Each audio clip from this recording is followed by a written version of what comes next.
decent crowd at the docks, the piers. Maybe there's been recently an event, but not a big one. So it could have been something like a small fishing tournament, or even something like a small reunion, or people setting up to get on a party boat. So you have like a moderately dense crowd here. Not too dense though. Nothing like that you would have to worry about. Shouldering someone off into the water or anything if you're trying to rush through, but thick enough where people could move through the crowd and be somewhat obscured.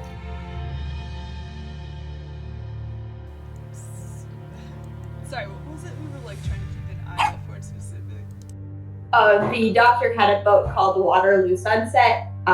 It's highly likely that it could be used as a getaway boat for Father John, Thank you. who has just had his hand reattached by said doctor, who has suddenly an amount of money he can spend on hookers. Yeah, party doctor. Almost like he cashed out on a lot of his retirement investments early because he's expecting something where he won't be able to use that money.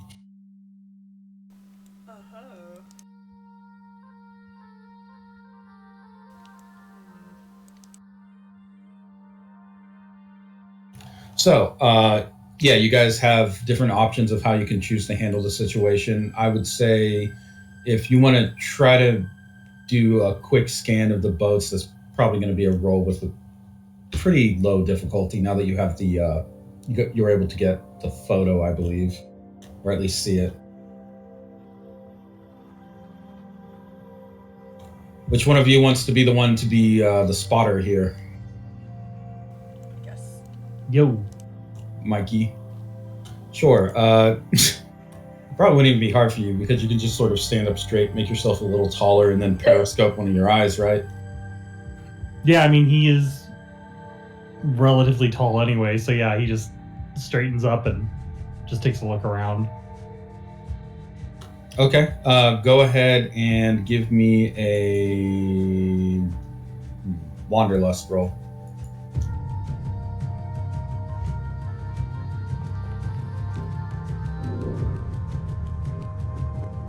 You're looking to beat a 2. Shouldn't be too hard, hopefully. Okay. Yeah, I'll just pay a fate point to boost it. Oh, I missed your roll. What did you get?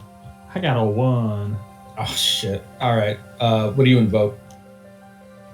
I'll invoke travelers. I'll send them out as well to help me get a feel of like where people are going, sort of the general flow, anything that might be off. Okay. As you send travelers out to scan through the crowd and also use your own visual abilities to get a better feel for what is there in the, I guess, the crowd of people, you are able to determine that there are several boats that are currently, it seems like they're getting ready to take off from the pier, from the dock. And there are at least, I would say, you can roll for it again.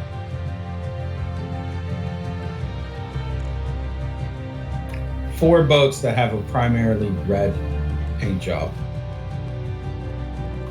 Locking onto the details of the detailing, I should say. Not too hard for a guy like you. I mean, it's still sunny outside, so no difficulty actually spotting things. However, your travelers and your sense of flow are telling you that there is something in the air that is maybe of concern. So you can either choose to narrow down your focus to find that specific boat amongst the four, or you can try to widen your perception to see what else might be there that could be of concern.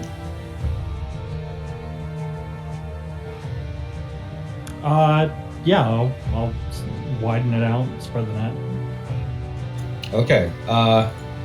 Specifically, it seems like there is a small group of tourists that have become stuck in Guam or on Guam. This happened sort of after the NWO enforced its lockdown on the island. Some of the tourists who had come to the island were not able to easily go back, and they've been staying in temporary accommodations in various cities on Guam. Stella Maris is no exception to that. So usually they're just like cranky, or sometimes they just are like taking to it like a when in Rome kind of situation, trying to be a little bit, I guess, happy with their circumstance of being in this tropical location wherever they were originally from. One group of tourists in particular, it looks like a family, an extended family, so grandparents, parents, couple kids, seem to be gathered around an individual that is, in your perception, like sort of shielded from you, as in they're kind of just standing with the people around them, blocking you from actually looking at them directly. You could try to angle travelers to get a better look at who that person is, but they seem to have a sort of intensity to them. I would say you can tell just by, you can see one of their eyes, I would say, over the shoulder of maybe the grandfather in the group, and it's a pretty bright orange color. Okay. Yeah, I think an intense presence is just kind of the run of the mill for what we're looking for most of the time. So I would just turn my body towards that direction and point and like just do a subtle like point to the others and just go, I think we need to go that way. Already have a lead. Nice. Claudia, as our sound person, go ahead and you give me a range roll. Again, low difficulty, we'll say it 2. All right.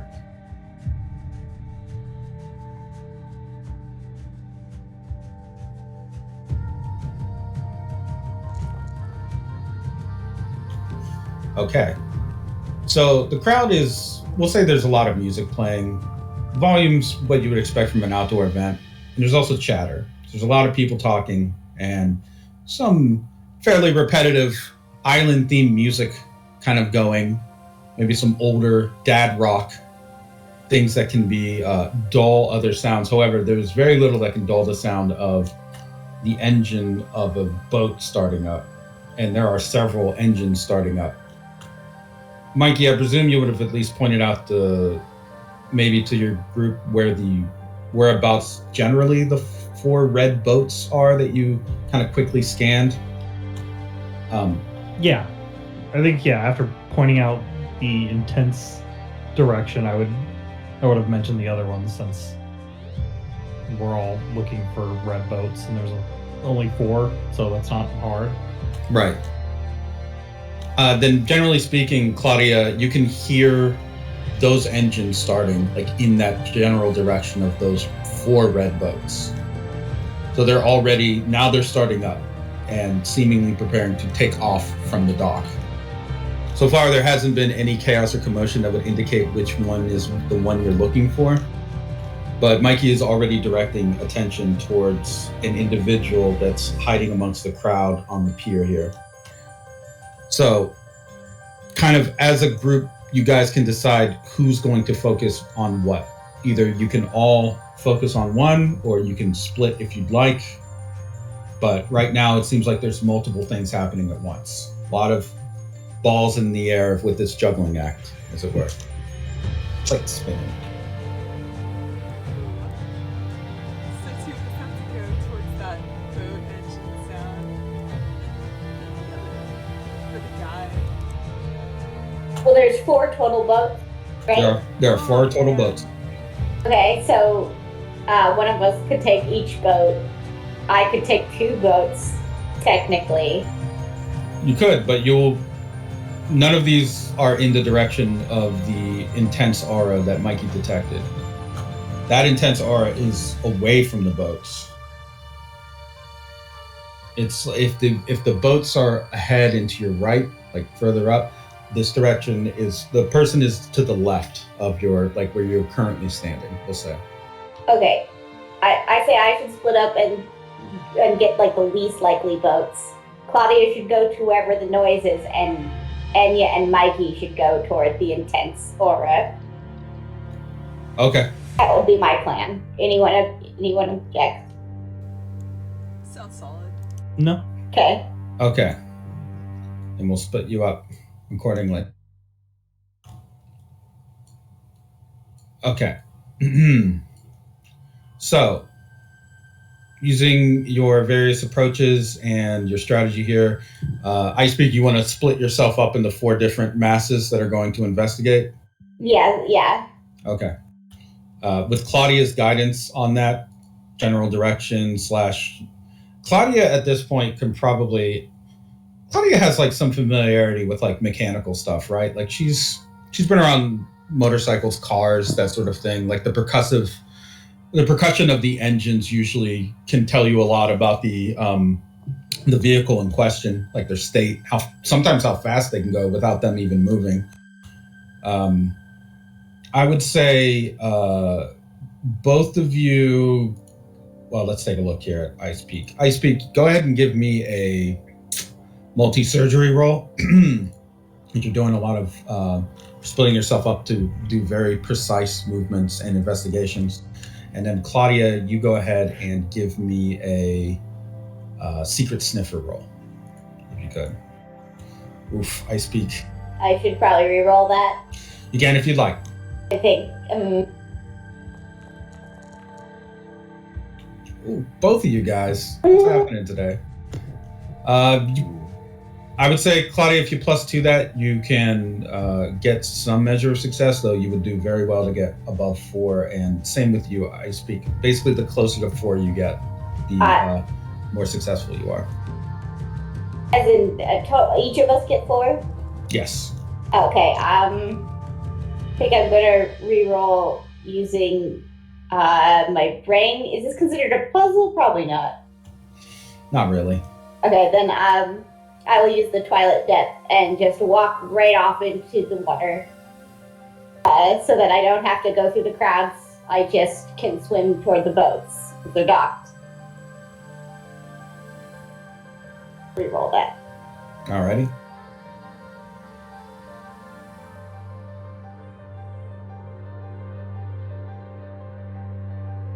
Did it work? I don't see a reroll. Wait. Ooh, a 3. Close. I guess I could spend 1 more to If you- do +2. Or... If you'd like to do so, that would put you at the level of success that you need to be at. Claudia, do you want to just roll with a 1, or do you want to invoke on that as well? I'm gonna try to re-roll it because it was too bad. Okay. And what are you invoking? I think she'll actually invoke her depth sunlight.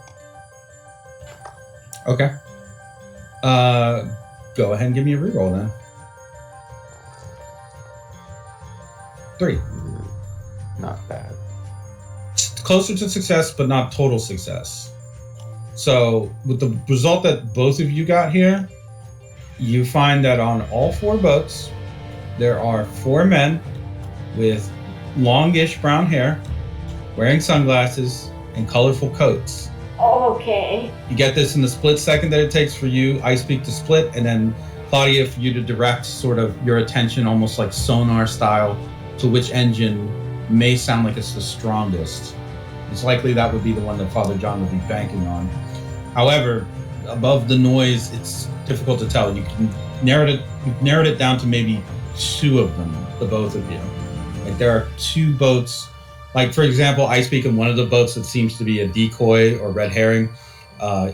You would notice that the individual in question that seems to be inside of the boat is much heavier set than Father John would be.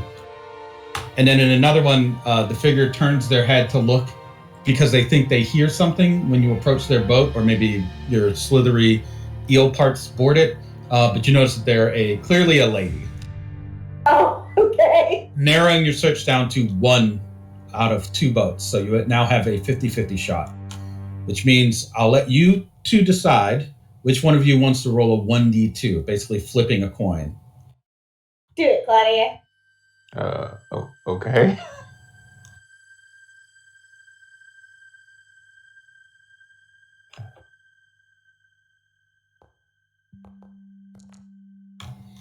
Okay, so you're fairly sure that you've got the boat in question, narrowing it down to one in particular of the four.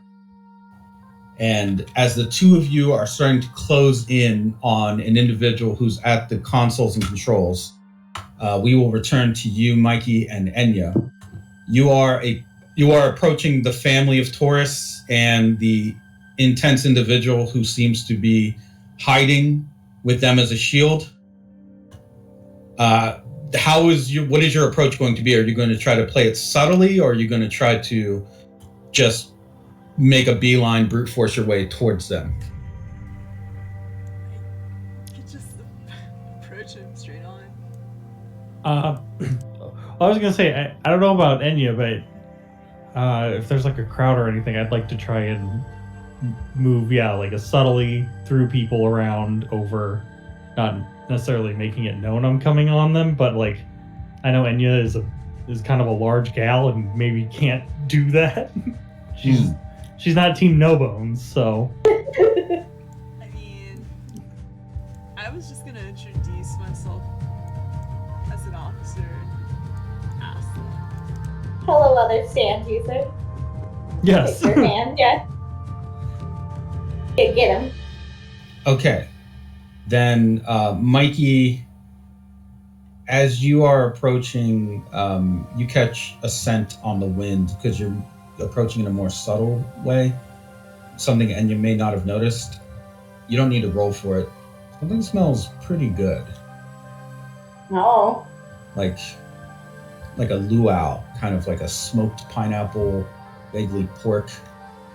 Mikey would notice this. Yeah. It's the smell of, I would say, flesh eating. Decadent flesh consumption. That's a very specific way to say that. No, but it's okay to eat the pineapple that's on the pigs, guys. I do that all the time. You notice that the family, I would say, Enya, as you're approaching, family seems to all be holding pork skewers with fruit kind of on them, so they're like weird fruit pork kebabs. Pineapple, looks like maraschino cherry. And they are seemingly very pleased that they are able to get these food items. You can hear the father say, wow, I heard real meat was hard to get on the island these days or it was too expensive, but this is high quality stuff and I should know. And then he hands one of the pork skewers to one of his kids and then turns back to some figure kind of out of view and says, well, I don't know where you got all this, sister, but I have to say, I'm glad we came by the beer today. Our lucky day, we get free eats, kids. If only we knew what happened to our tour guide. Just starts scratching his head.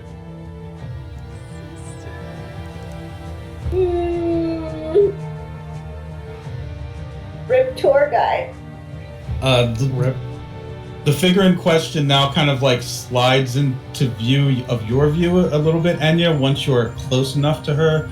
I would say with your understanding of how stands work and your general ability to perceive the threatening auras of others, you have moved close enough that they may be a threat to you. The figure in question is a familiar nun with a new token. I have to go track down an orange-haired woman with pale, gaunt skin, familiar to you from descriptions of her from your friends and contacts in the House of the Rising Sun, a woman only known as Sister Allie.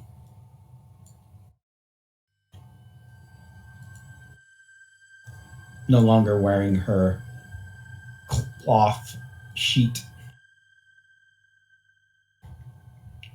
She is staring at you with very intensely burning orange eyes,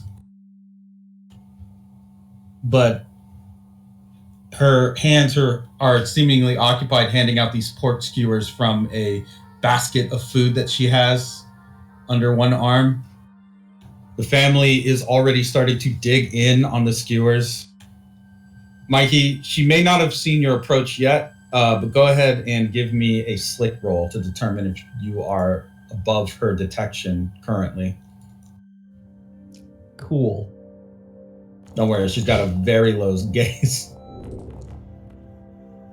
Oh, geez. What? What? Well, hang on. We're doing this during the day, right? True. Because I didn't roll it with walking on sunshine. You get a so- +2 from walking on sunshine. Yep. My God. Then We're back, baby. Bad roll. it seemed like she was going to spin her head to notice what direction you were approaching from, but she only looked at where you were once. She missed you by just a second, enough for you to escape from her peripheral vision.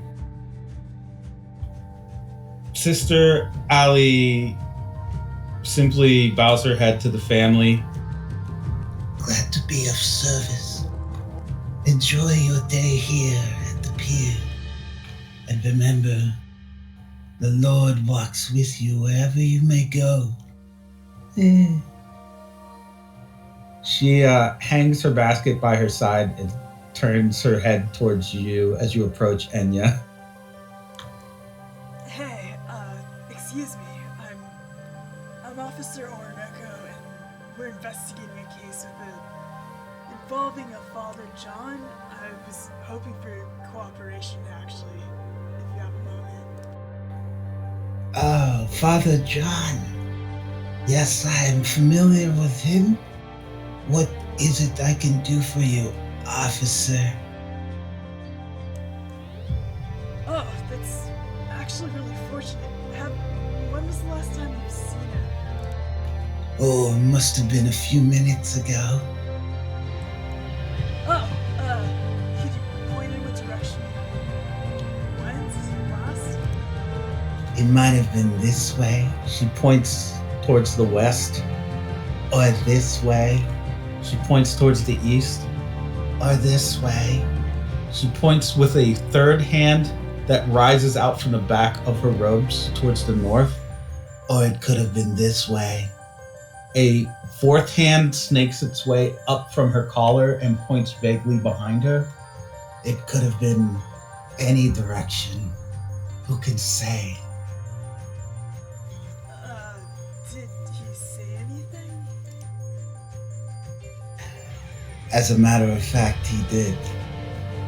He told me if anyone from the Stella Maris Police Department was to come and try and find him, that I would be better suited stalling them.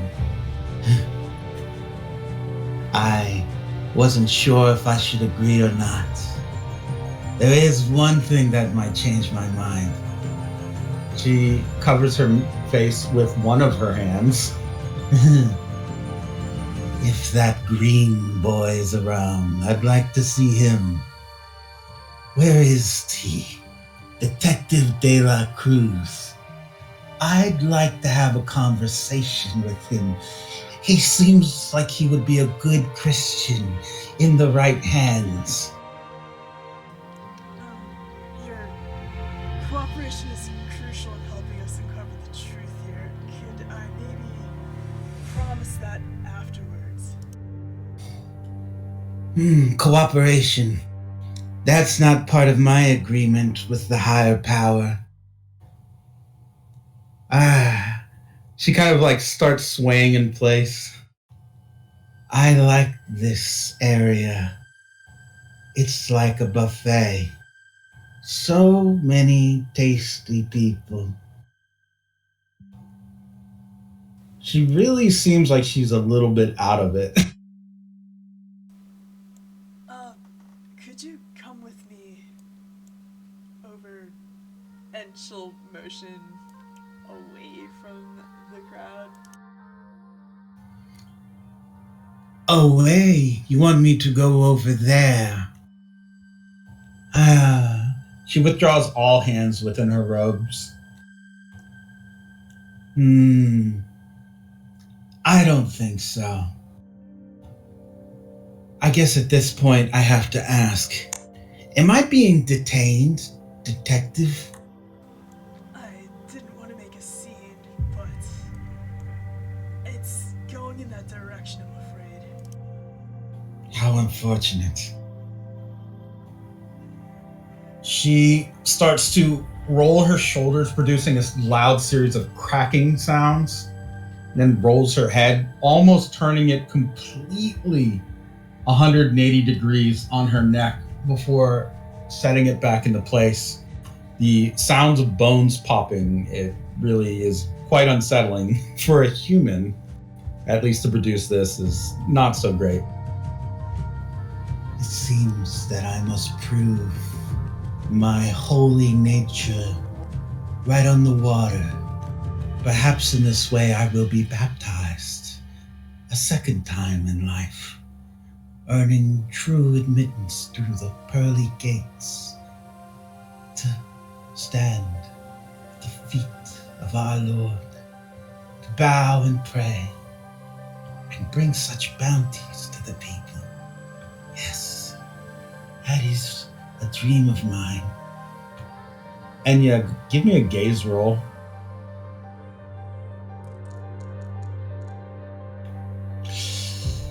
Before you can properly determine what is happening here, there seems to be a white sheet that is unrolling along the pier, along the dock, spreading out from this Sister Ali's feet and covering the entirety of the dock. The further out it goes, the dirtier the cloth becomes, until it looks like the entire dock is under construction. It has this white sheet spread out over it. The people on the dock actually don't seem to notice it. What are you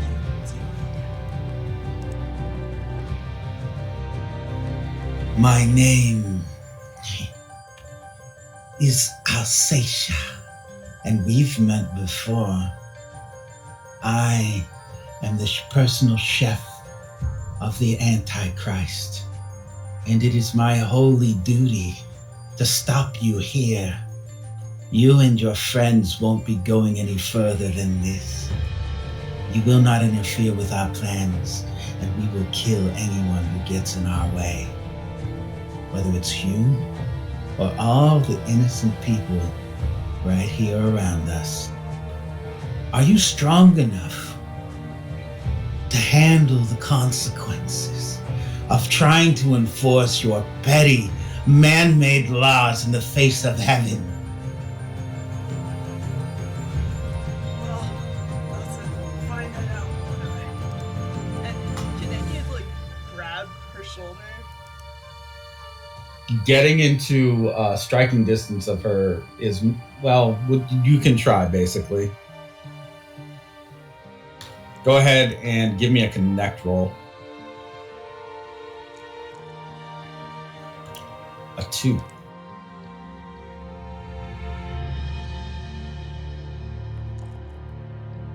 Oh, yeah. So you do grab her shoulder, but you notice an arm snake out from her sleeve that is not, it's basically a second arm from that sleeve, reaches out and grabs you by the wrist. It is of a far larger size than her arm is. It's like a monstrously big hand that grabs you by the wrist. Enough strength behind the grab to easily, I would say, equal that of a merman with the strength level that you have. This thing grabs you by the wrist, and then you can feel, with your molecular control, part of the wrist beginning to become converted. Like her own wrist? Yeah, like Enya's wrist and forearm are starting to become converted into a more, we'll say, compact shape. You can actually feel below the skin. Your muscle is starting to turn into sausage. Oh, that's horrible. Can Enya just basically, I don't want to say, like, spit a bunch of, like, liquid light into, like, basically try to wrench out. Go ahead and you'll have to give me a roll of, let's see, what do you got going on here? 4 versus a, go ahead and give me you can give me a power roll. That 4 is, a 6, however, Alright, because, yeah, go ahead. Oh no, she is using her stand ability, the awakening, to convert your arm into food. That metabolize is to kind of crush through and pull your arm off, more or less, or that forearm off. With a 6 against a 3, she's going to succeed on that. Can I invoke my shell? Yes. The hardness of your body, as gifted to you by Avicii Dagon, your shell, to reinforce your own cells, your organs, your muscle. In this case, I think if you invoke that, that would put you at a 6, right? Because of your bonus to that, your stunt from being a skull type. Okay. In that case, so you feel like she is about to wrench your arm off completely and leave nothing but a stump there. But when you strengthen and harden your cells, you reinforce them, they actually begin to ripple, harden, and return to their prior state as being your arm, enough so that you can, with your liquid light, wrench it free from her grip. Alright, don't like that. Mikey, you have the stealthy approach here, so while Sister Alsacia is distracted, I would say you have sort of almost a sneak action here. What would you like to do with it?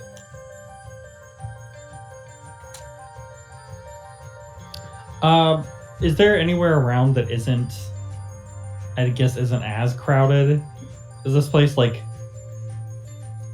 could I theoretically try and position her somewhere else, or like us in this fight? Yeah, we'll say there's maybe to the north a less occupied part of the pier that you could try and lure her to. Okay. What I've heard her, I guess, asking about me. You're a scout type, so it might not have been hard for you. Okay. Then I'd like to, I guess, put myself so that I'm like heading that way to this less, populated area, and then like through the crowd, just really kind of stretch myself tall so that I stand out. And then I do like a big wave, like almost cartoony, like wave to Enya, and I just go, "Hey Enya, I think I found something over here. What did you?" And then I just like stop and do this like fake oh no, it's her. She saw me. Oh. Like I'm just trying to play up like I don't want her to follow me. Oh no. Okay, in order to beat her into coming here, you're gonna have to. Me. You're basically gonna have to compel her to do this. That's pretty much what that is. So you would pay a fate point. I would love to. Okay. Yeah, go ahead. Can I just like do that for him? Like point out Mikey, basically.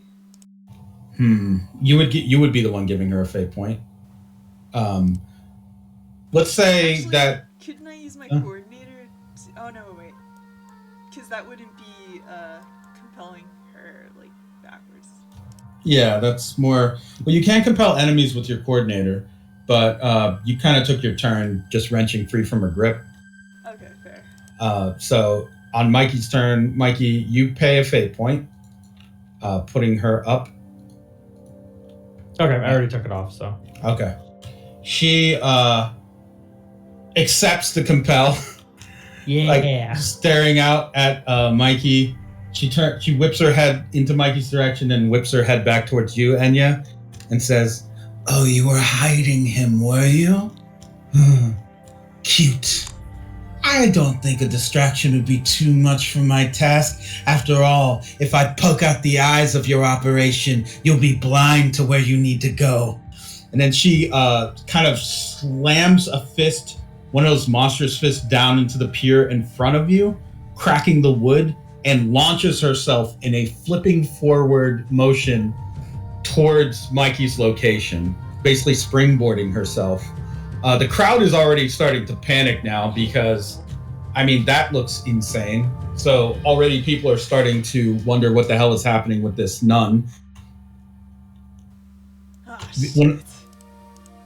Mikey, wherever you are in the crowd, Sister Alsacia just lands in front of you as an orange and white blur, and then starts to stand up with now 4 arms fully extended and making grabby hands. Hello? You were looking for me, I think. I'm available. Are you available? Ooh. He kind of makes like a frowny face and just goes, unfortunately, I got recalled off the menu. Apparently I'm bad for you. And then I just, like, if I can go the opposite direction, I just immediately, like, run. Like, if I, like, in the most cartoony but horrifying sense, the rest of his body, like, turns 180, but his head still looks at her, and then he just starts running. Because he can still see 360. So it doesn't matter which way he technically faces. Oh, man. Okay, it's her turn now. Yeah, she can try and get me. So you're going to have to roll speed against this.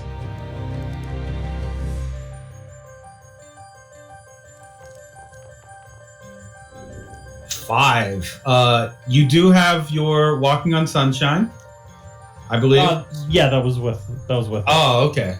Yeah, I'm gonna tell you straight up, don't waste the fate point. She would just outspend you on that one. She's going to start running you down with these arms, almost like an animal, guiding her along. Like, she looks like she's crawling with those arms, kind of with a very rapidly, I would say, almost, it's a very rapid movement. It's very shaky as she moves. It's almost stuttery in motion, like a Japanese ghost, we'll say.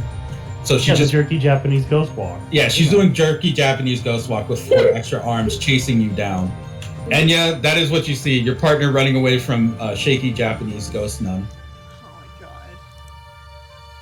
Assuming you turn to pursue. Could I make an advantage for Mikey? You can try. How would you do it? Could I... Wait, my eyes... It doesn't reach very far, I imagine. Your eye beam, you mean? Yeah. It's got a range of about whatever your range is for your stand ability. So 2 in range is about, I think, 20 meters or so. Or converted to feet. Oh man, I'm probably better off just, Like 65 feet. Okay, well, it's either that or I basically just try to catch up and grab her from behind. Yeah, you're not really gonna. I'm gonna say she's moving very, very rapidly. Like, being able to catch her is very difficult, but you can definitely like try to move towards where she is chasing Mikey. She is definitely going to catch him, by the way, at this speed. Oh man, why am I so slow? Because you're a walking tank. That's what I'm like. There's gotta be an advantage I can give somehow here. Can I lob like a little sack of liquid light Mikey's way to give him some slickness? I would say you could. Like a flush pocket, just throw it. I would say right now your best bet is probably to try to just light surf towards her. I would let you roll power for that instead of speed. You probably need a stunt for it. But just go ahead and give me a power roll then. You also... Oh man. What's with you guys, man? You're RNG tonight, Jesus. Every single one of us. We're back. We're so back. We're Everyone's here. back. So the crowd is a little too thick for you to like conveniently light surf through, and unfortunately, the one thing you see as people are starting to part is Alsacia basically throwing herself into the air in another forward flip, and then coming down diagonally towards you, Mikey. But as she's in the air, you can hear her very quickly say, No one's ever seen beneath my robes and lived. as she starts to I'm sorry. come down towards you with 4 arms ready to grab and rend your body into foodstuffs. So we're gonna just quickly cut away. Cliffhanger style, to Ice Peak and Claudia. As you two are closing in on that red boat, you spin the figure inside around, or how do you approach, I would say? How do you, like, the person inside is clearly looking to pull their boat away from the pier. What do you do now that you are fairly certain this is the one? Well, I already said I was in the water, so I assume I'm gonna slither up onto the boat sneakily. Mm-hmm. If there's like an exhaust port or something like that, maybe that. Okay, you get through the exhaust port. You are, we'll say you're on the boat. Claudia, as for you, how do you want to do it? I feel like Claudia is the straightforward one, so she probably just bends down low and then just has a big old jump to basically jump right on top of the boat. Okay, you get on top of the boat. So you two are closing in on the person inside the boat. You can hear them like humming to themselves. They are humming, we'll say,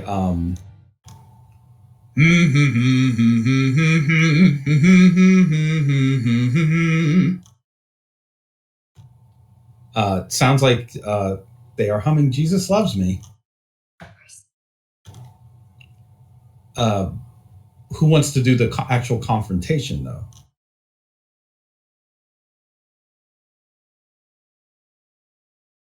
Of the actually confronting them, because he is about to take off. I mean, I think Claudia will get noticed first jumping on, so He doesn't. The person doesn't seem to notice, actually. not even a little. Yeah, Not even a little. Nope. Okay, well then, I guess. I will say, you do hear him say, "Damn seagulls! What the hell?" Yeah. I guess Claudia will probably try to figure out where he is and do the confrontation. Okay, Claudia, you are able to, we'll say, yeah, you just want to get into the cabin, I guess. Yeah. Slide open a window and get in. All right, you do. And maybe it's around the same time, Ice Peak, you could be approaching. The figure in question doesn't seem to notice you, and instead just chooses to crack open a beer. Okay. I guess she will gently lay a hand on him and try to turn him around. He'll turn around. This is not Father John. Oh, damn it. You see he's got a colorful coat on, but he's also wearing a white shirt with black print that says Uncle Jim. Uncle Jim. He turns around to look at you, Claudia, and says, "Well, I'll be. The guy who gave me this coat did say it might get some attention. I didn't know it'd be from such a pretty lady. Hello. Would you like some coconut shrimp?"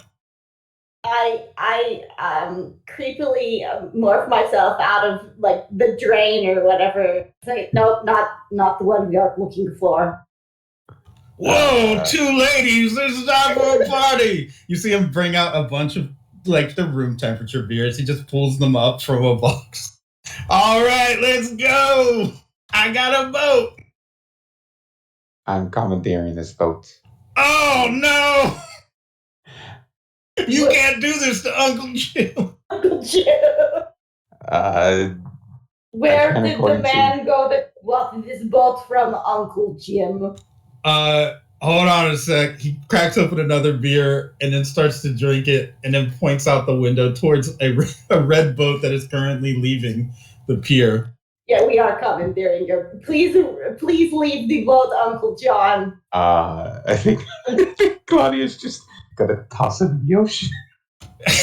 Well, he's just a human, so you can just pick him up and throw him. But he doesn't seem like such a bad guy, but I guess he's got to go in the drink. Uncle Jim just kind of waves his arms as you grab him. He says, "Oh man, they build him so strong these days." He can't put up much of a fight. He's just a normal guy. Just an innocent man. Just an innocent man. You just toss him right into the water. Yes. Okay, then unceremoniously he will belly flop into the wash. You hear quite a loud splash, but you have now commandeered his boat. You can depart if you want, but where's the rest of your squad? Where's the rest of Aqua? I assume we're in contact with them. You could very well be in contact with them. However, do they have the time to respond? I don't know. Mikey, you can choose to either respond on comms or try to avoid Alsacia jumping on you to grab you and turn you into food. Yes, I wish to avoid her. All right. I mean, do they have an eel? I don't know. Do they? I usually distribute eels, but if for some reason I understand if it's not their story. Nah, we got eels. Okay. Mikey, go ahead and give me a speed roll. To see if you can avoid. She's going to get this with a +2, whatever her roll is. So, because she gains speed on you, go ahead and give me a slick roll. Gotcha. That's a 6. A 6, okay. Where is she going? Oh, this comes with that's an 8. Do you want to invoke or do you want to let it ride?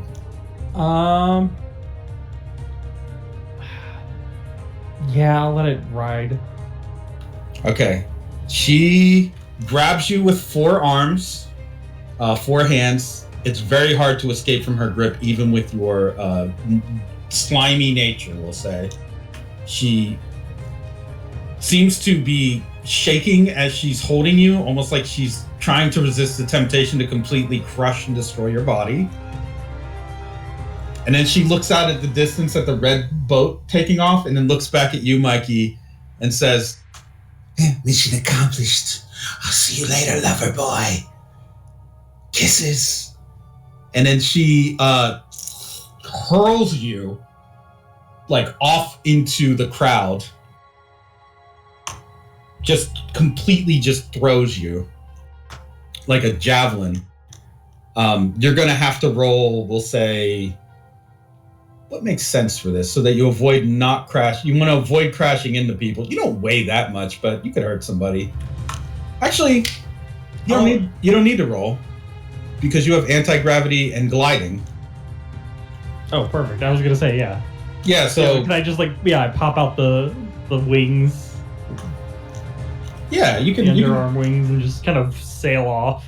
Like she goes to throw me, and it's like watching a paper ball unwad itself and then catch the wind. so Like, yeah, everything she wanted to have happen did, but nothing bad happened out of it.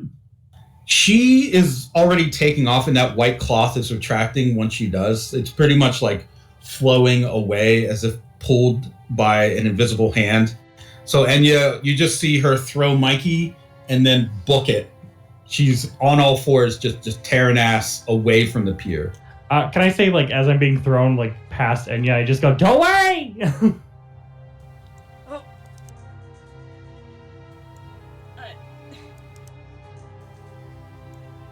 I'm faster than she is. I can get to the boat. It's true. Hence, don't worry. So she's going in the opposite direction of where we want to go, because that's Yeah, she's leaving. screw her then. She just wanted to provide the distraction so Father John could get away, and that's accomplished. So she's gone. Yeah, we need that boat. So I guess we'll try to get to Claudia's. Yeah, Claudia and Ice Peak, you can wait for your friends. It's gonna take you at least a minute for them to make their way through the crowd and get to you on your boat. But that gives Father John more time to put distance between you and him. Assuming that you do, all of you gathered on the boat. Yeah. Okay. Then once you get on the boat, you have, I guess, the option of, or rather, you can just go and chase after Father John's general direction. You can determine which way the boat was going, his boat, the Waterloo Sunset. And taking off is really just a matter of driving the damn thing. Which one of you wants to be the person actually, like, piloting the boat that you're in? Who's going to be at the wheel, more or less? I guess I can. I don't. My speed's pretty good. Okay. In that case, go ahead and give me a speed roll. I guess as you take off with now your full squad ready to roll. A 4. There's still going to be some considerable distance between you and Father John with the boat going at its pace. This is not as powerful an engine as the boat that Father John is in. So, I mean, you're just going on straight, chasing. With some perhaps stand mechanics or even application of flow, it's possible that you could get more out of the boat. Yeah. Can I give like the surface tension of this that the boat's making the water like less viscous? With the flow of light, I mean, the sun is starting to set in the distance, so there is this great concentration of bright light. Using that to coat the bottom of the boat, yes, you can reduce its friction on the waves and increase its ability to just slice right through the water, almost turning the boat into a sort of blade, a blazing bright craft that viewers on the pier who are just unaware, all they know is they saw a nun ninja flipping around, and then you guys run, and Mikey flying, and then you guys just going away on this like beautiful glowing boat. So they're all kind of like, you can see the people on the pier kind of like cheering, and a couple of them like, you know, smashing beers together and some hooping and hollering. Damn. One guy going, that's my boat! They have no idea that mere moments ago, Alsacia could have probably turned a good majority of them into hors d'oeuvres. They don't know how close they were to danger, but this is typical of people in Stella Maris. They never know how close they are to a very untimely end. With all of you on the boat, applying your skills, Enya, and your driving, Ice Peak, you are able to put yourselves in a closer pursuit to Father John's boat. And after a while in the open ocean, you're able to, I would say, at least get close enough to be within, maybe not striking distance, but you're getting closer to the boat. You could like straight up be firing projectiles into this. You can. But that's gonna be a different map. Let me see. Slurp.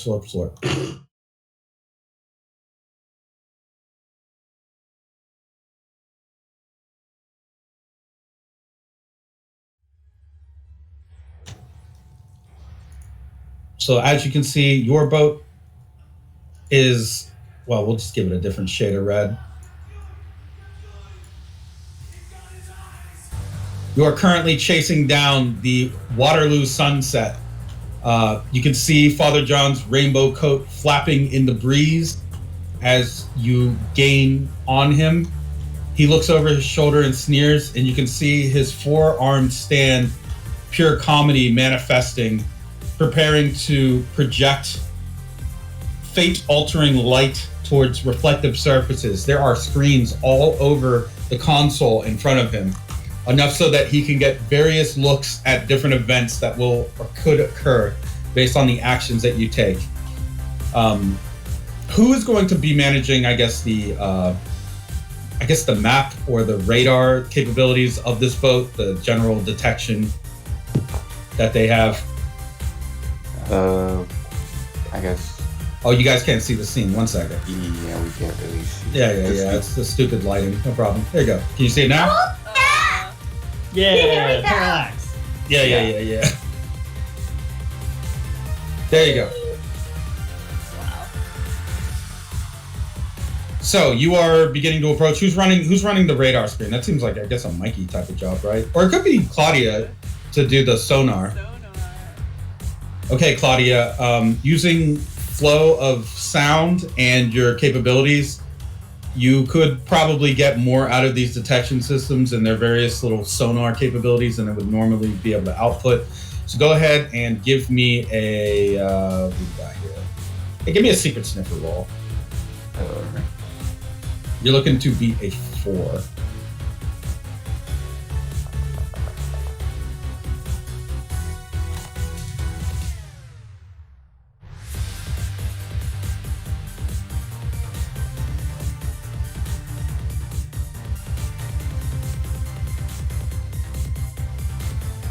Do you want to fate point that, or do you just want to let it ride? You can just let it ride. It's more to just determine what's going on out here in the water. I'll let her ride, I think. Okay. You can detect that there are other craft further out, and they are not speedboats, but it is hard to get like an exact determination of what something about them is causing a little bit of a problem with your sonar capabilities, but you're not quite sure what it is. I mean, you can always take an educated guess, but part of the reason that it is difficult for you to get a proper determination is the speed at which these two boats are going. They're kind of both maxing out. Father John has a vested interest in getting to wherever it is that he wants to go before you guys can catch him, and he is not going to let up until he gets there. So,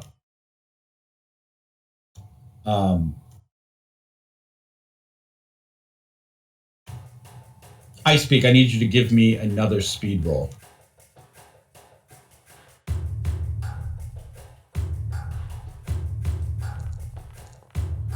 A 4.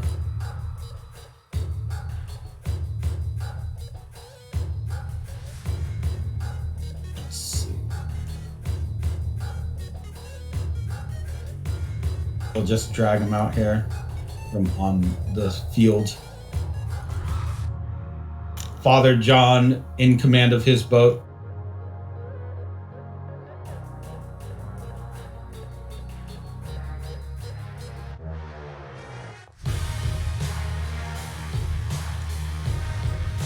He is going to invoke that he is seeking the end. And this could be it. If he can get to his destination before you guys catch up to him, this could be the end of his run, or at least the completion of his mission. That puts him at a 4, so currently he is riding at equal speed to you, still going just a little bit ahead. Enough so that he is able to keep away from most of your stand effects. Don't have a range out this far, and wouldn't be, even if they could, catching up at this speed is difficult. You could try, Enya or Mikey could try firing projectiles, but it would be at a greater level of difficulty than usual.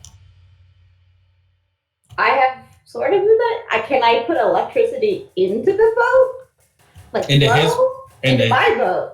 Into your boat. You can try to supercharge it if you'd like with electricity, yeah. You're already kind of doing it.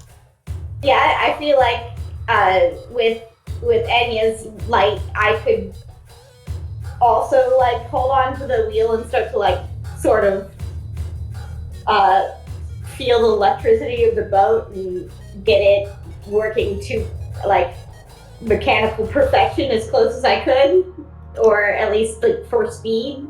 Yeah, I mean, you can absolutely go for that. Some of you are actually maybe even faster than this boat in the water, by the way. If you want to try, water, Nike maybe. Mikey, maybe you might be ice speed. It's hard to say. You'd have to like split up and really, really like focus on it. But yeah, you could probably move faster than this boat in the water. Okay. Yeah, I was like, guys, don't worry, I'll catch up. Catch up, yeah. You can try to throw Mikey at the boat, yeah. There is an issue though, because what Claudia couldn't detect earlier is there are other boats kind of approaching from the whatever direction Father John is going out into. One of them basically drops speed near his boat after catching up, turns around, whips, and starts to go parallel to him. It is filled with soldiers that are all armed with very advanced-looking rifles. Oh. Father John gives a two-finger salute to them with one of his hands, and then pulls his boat a little bit up and away.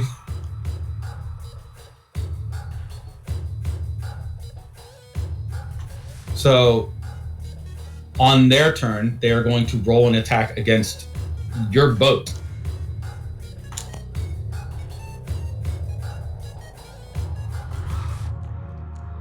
A 4. In this case, we're just gonna, even though you're not on the, you guys have a boat, you know. You just didn't bring it out for this, the Rivieras. You used it for your Miracle Mile. Oh yeah. We will use its stats though for the purposes of this boat. It just won't have the stunts. In which case it gets a 4. So the gunfire from these soldiers might put a hole or two in your boat, but it doesn't completely disable it or cause any serious system damage or anything. It's just cosmetic mostly at this point. It is now, we'll say, your turn, Enya. What did you want to do with Mike? You want to fastball special him, like you said? Yeah, can I make that my coordinator? So you give him a fate point, compelling him by his, I don't know, what are you compelling him on? He's a leaf on the winds of fate. Perfect. Does that make sense to you, Mikey? Oh yeah, she's about to, toss me. Okay, Enya, you lose one fate point. Mikey, you gain one fate point. Then give me a power roll to see how far you can throw Mikey.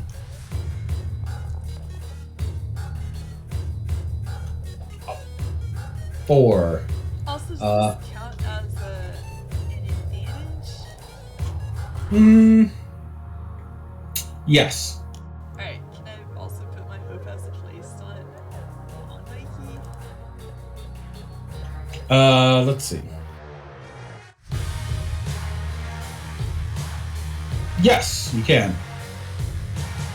Oh man, that gives him some really high armor. Yeah, Okay, that only counts for one round, but yeah, Mikey, you have an armor rating of 5. Oh Jesus means- Christ! Yeah, you are coated in protective liquid light like a beautiful missile from heaven. You can personally, I guess, go ahead and give me a speed roll.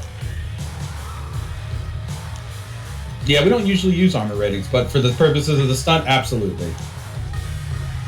Oh no, it's great because, like I said, I'm used to the 0. So Yeah. hell yeah, let's go. Go ahead and give me the old speed 6, and that's with walking on sunshine. Okay. See Yeah, how you far said that the goes. sun is setting, so I got to use it Yeah. before I lose it. Oof.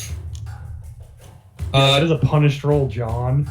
A blast of, we'll say, ocean water. I see hits like a crest of a wave, causes his boat to stall out just momentarily enough for you, Mikey, to go blasting onto his boat with incredible speed, enough to probably shatter through any metal or wood that would be in your way, and you wouldn't feel a thing because of that liquid-like coating. Father John's going to immediately turn around and start wailing on you, however, because, that's not great. He wants to try and knock you off the boat as fast as he can. He is going to use...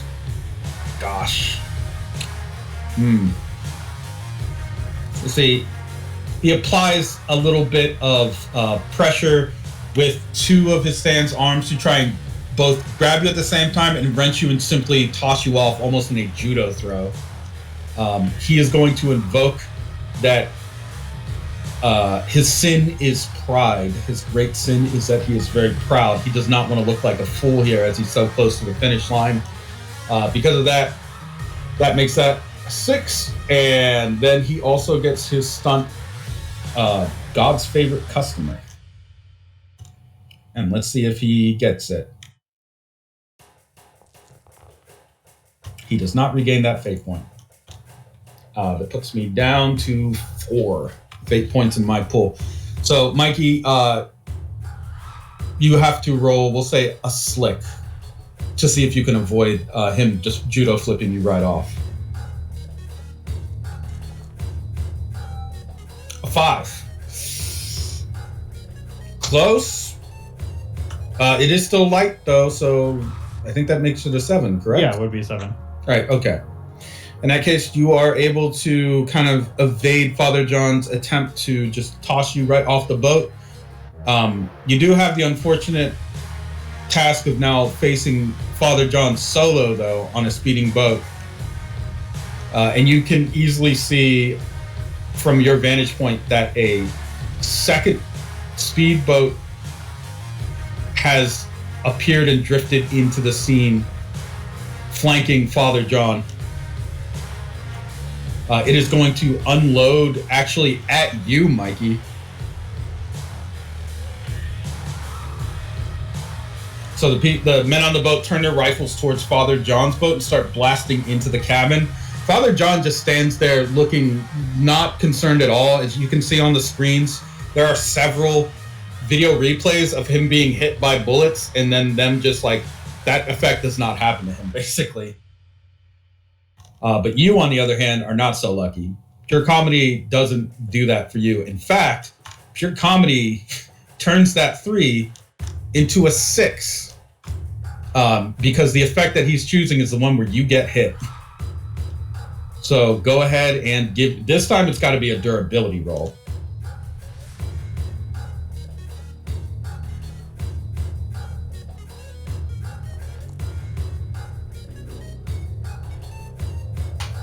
You take no damage actually as the light shell around you cracks and falls away into many bright blazing pieces.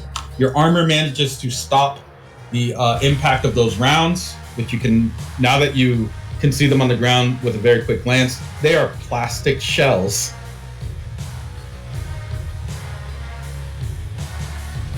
I would say at this point, Claudia, what is it that you would like to do now that you're currently on the radar? You can use it to try and give your team an advantage by coordinating any incoming crafts, now that you know that there are other boats on the water, or you can try to take an offensive measure against any of the, there's 2 hostile boats and then Father John's.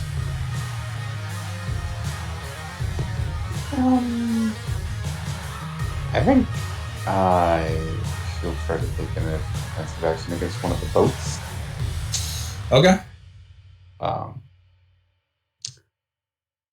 We carry, I guess, those little, what are they called? Boom mics on us, don't they? Sure, yeah. I guess she'll probably take one out, kind of enhance her voice, and then kind of like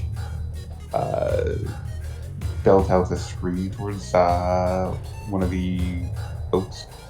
Okay. I guess for that, go ahead and give me a power roll. Do you have any stunts that enhance your your sonic damage by any chance? I do not. Well, you are a Slayer type, so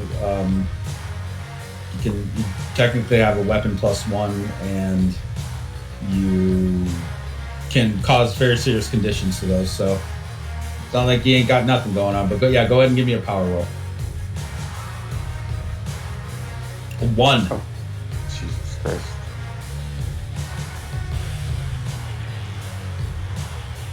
They are rolling a 2 on their ability to defend against your sonic blast. Would you like to invoke the reroll, or would you like to just let that be your turn? I'll invoke the reroll. Okay.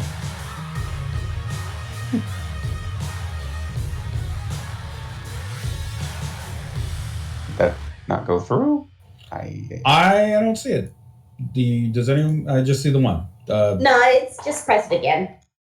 Yeah, sometimes this fate system that they updated stuff. Okay, a 4. Very good. You can see the boat is taking some pretty serious damage here. We'll say the hull starts to crack with the damage that you caused with your sonic boom. It's not enough to cause them to sink, though, and they definitely still have the time to carry out their own action in response, which is to one of them brings out a box onto the deck of their ship, slams their fist down on the top of it to cause it to unclasp, unlock, and open, and a plastic drone shoots up into the air. You, Claudia, because you have good hearing, can hear him say, "Anti-siren measures engaged!"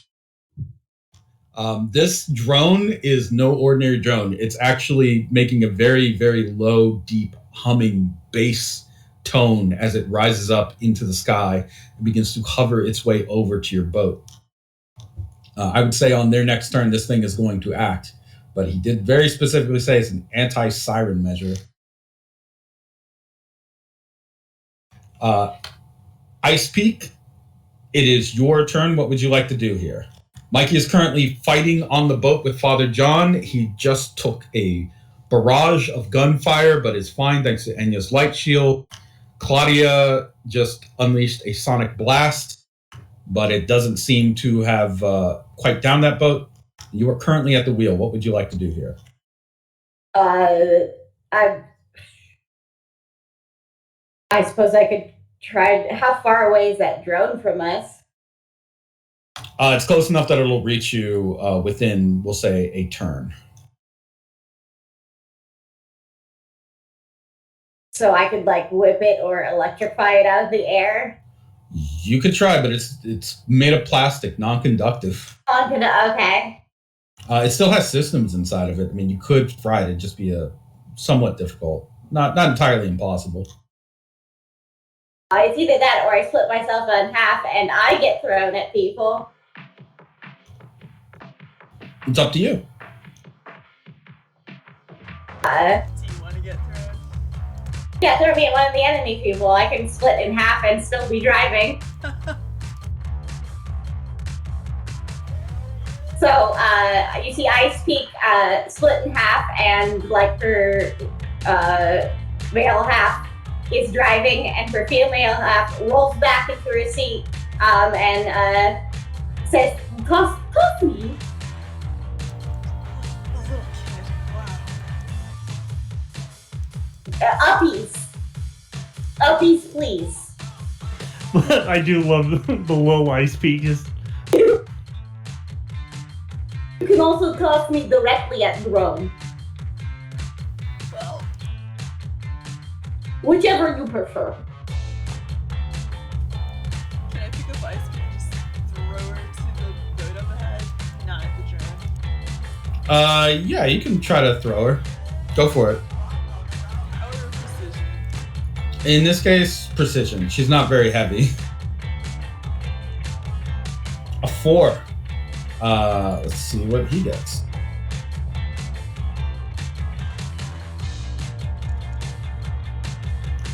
Ice Peak, you not only land, but you land in a position that's advantageous to you on Father John's boat.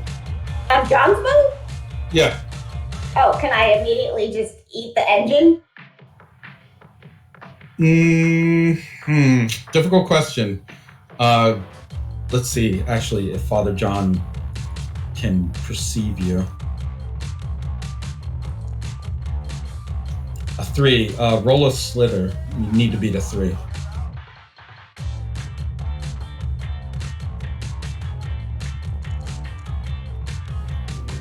That meets it. So you can maybe slow him down a little, but you wouldn't be able to disable him before he notices you. Okay, so I land like a cat, on all four on a cat, like on the engine, and I just start electrifying it. Okay, that causes his boat to slow a bit. Let's see.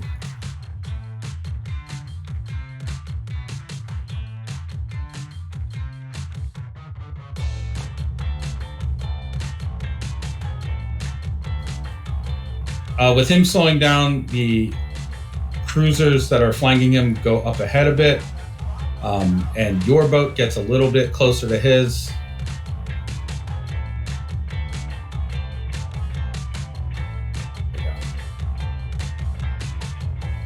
In which case, that puts you now within projectile distance of his boat. So if you have attacks that are projectile based, they will no longer be at an increased level of difficulty thanks to what Ice Peak's done here. Let's move Ice Peak over here. Scale you down because you're tiny. Get me two. I guess I should. Do you still have the male version of me? Somewhere, probably. Don't worry about it. Just yeah. I All right. think she has the brain power to like still drive it very well too. Oh, probably. Father John is going to basically on his turn here, he is going to activate Pure Comedy. You can see the screens around him on the console blazing up. And you can see there are several replays of him whipping his Stan's arm around to shear off the top of the boat, like the cover, the roof.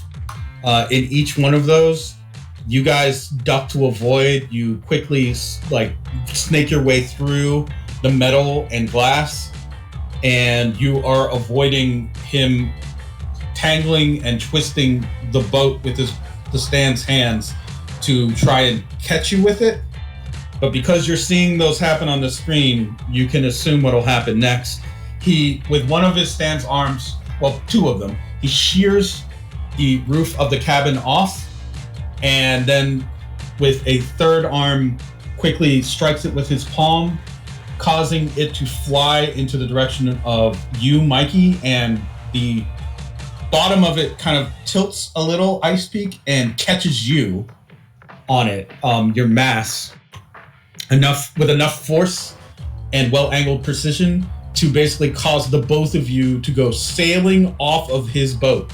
Even with its reduced speed, the maneuver manages to basically drag you both off. When that happens, it's kind of a no-roll thing because it's a stand. So you're a little bit in the water behind him once you are like pushed off of the boat.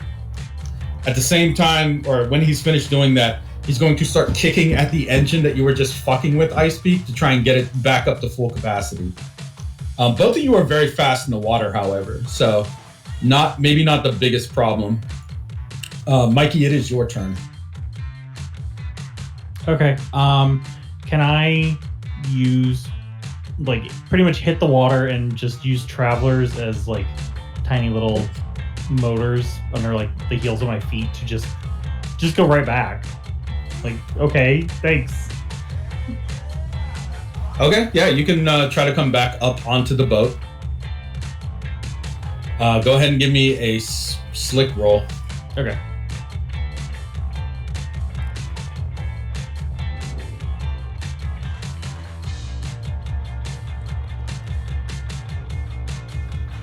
He is going to invoke that he is an apocalyptic creature as he turns and points one finger to you and says, "Thou shalt not interfere with the covenant of the Lord." And as he says that, a flaming piece of his own boat flies off and strikes you square between the eyes. The hit seems unavoidable because on one of his screens, or many of his screens, you can see maybe for a split second yourself ducking and weaving around it. Not what happens here. He has secured the surefire hit against you. enough to blast you and interfere with your momentum on that one. You can choose to invoke, of course, to try and get above his 7. Okay. Yeah, I'll invoke my Leaf on the Winds of Fate, and I'll just go, "Your god is the Antichrist. Shut up!" And I'll just like, watching the screens of like me ducking and avoiding it, but like still getting hit in all these different iterations. I keep seeing all the wrong ways to move and then find the right one. All right. Or you can just let it loop through your head, technically. Yeah, I mean, I guess, yeah, I can split. not like fully, I can't do what Ice Peak can do, but I can like... You can open a hole in your body and then glue back together. Look, we're mer people, my brain doesn't have to be fully connected, it just has to keep working. And it's you can literally still move doing all your organs to the side a little. Yeah. All right. In that case, you are back on the deck. Once you bypass his attempt at thwarting you. In the meantime, he's just going to be raining punches down as he attempts to pull out a better vision of how to properly handle you.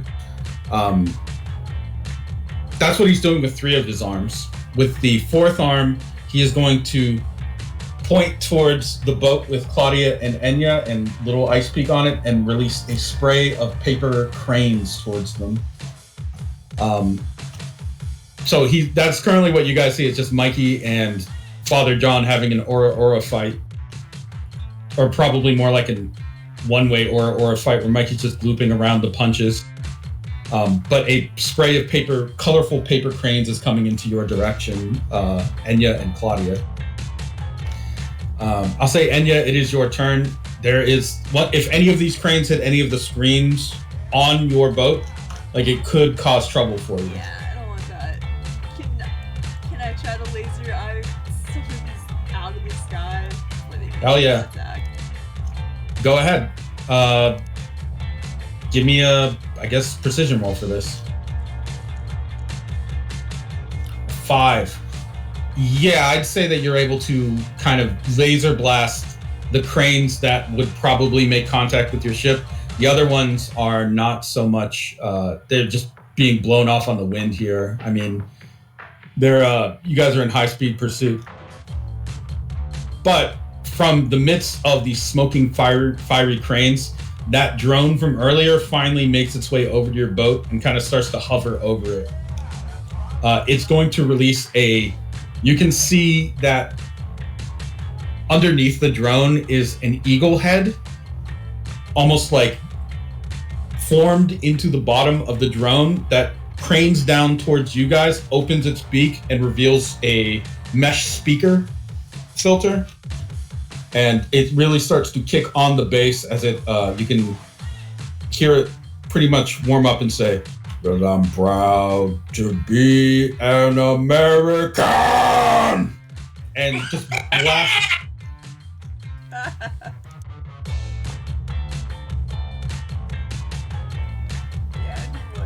Hitting your boat with a sonic blast of 5 incoming. Let's see if your boat can handle that. You can choose to try and reinforce the defenses of your boat in any way that you can. For example, you could try to light barrier it, or Claudia could attempt to provide counter measures, counter sounds to nullify the incoming bass blast of Bombs Over Baghdad, Nicholas Pine's stand. Claudia's back just now. Oh, Claudia, glad you're back. This drone from earlier, the anti-siren measure, just tried to base blast your boat to pieces. I was saying that Enya can do a light barrier to try to protect your boat's integrity, or you could try to provide a counter sonic blast if you want. I'll go for a counter sonic blast. Okay, go ahead and roll power. You're trying to beat a 5. Oh boy.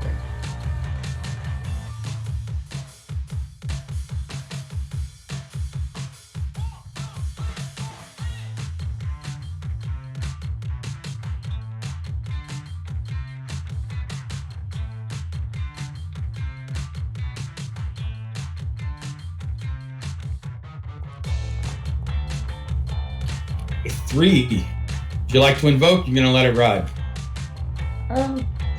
Sure, I'll go ahead and invoke. Okay, what do you want to invoke?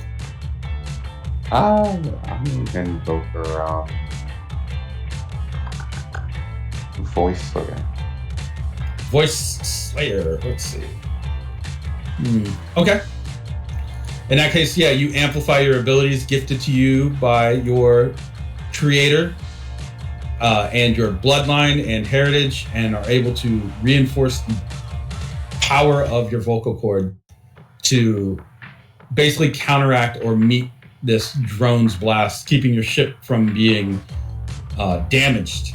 However, because it's an equal roll, it is going to get slowed down by the sustained sonic attack that you have to fight off, causing you guys to fall back just slightly. The drone is going to maintain its position over your ship and continue that. It's just a prolonged sonic blast. I'm going to need Ice Peak and Enya to both roll durability against the 5. Claudia, you're kind of protected because of your sonic capabilities. Okay, Enya, you're able to sustain yourself against the damage of this blast. Ice Peak, go ahead and you give me a durability.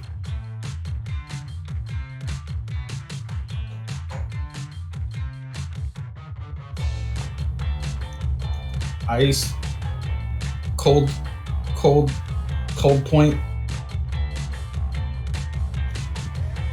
Cold Peak. Oh, sorry. My headphones popped out. I'm back. I said you need to roll a durability roll to see if you take any damage from this sustained sonic attack that this drone is delivering. Oh, thank you. Oh! Do you want to reroll, or are you just going to take the 5? I guess I'll take a 5. Okay, so Ice Peak, you feel your form like reverberating violently as this sonic force is tearing through you. I'll say for all of you who are being hit by this, if you were just regular humans, this ship would have probably like knocked you out or even just killed you, causing your eardrums to rupture or maybe even your brain to explode inside of the skull. But because you are mermen of high molecular control, it doesn't quite happen like that, and you are able to hold on.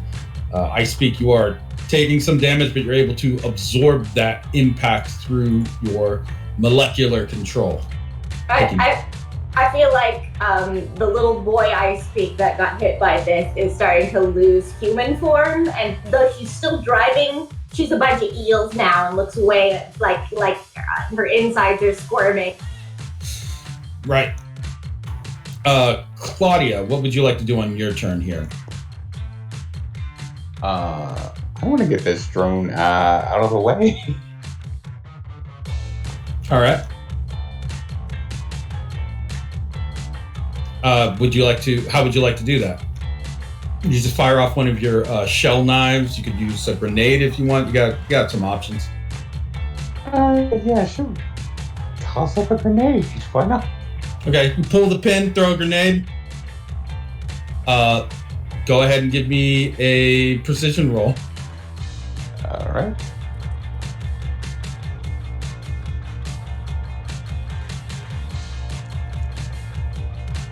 Okay. Well, let's see what happens here.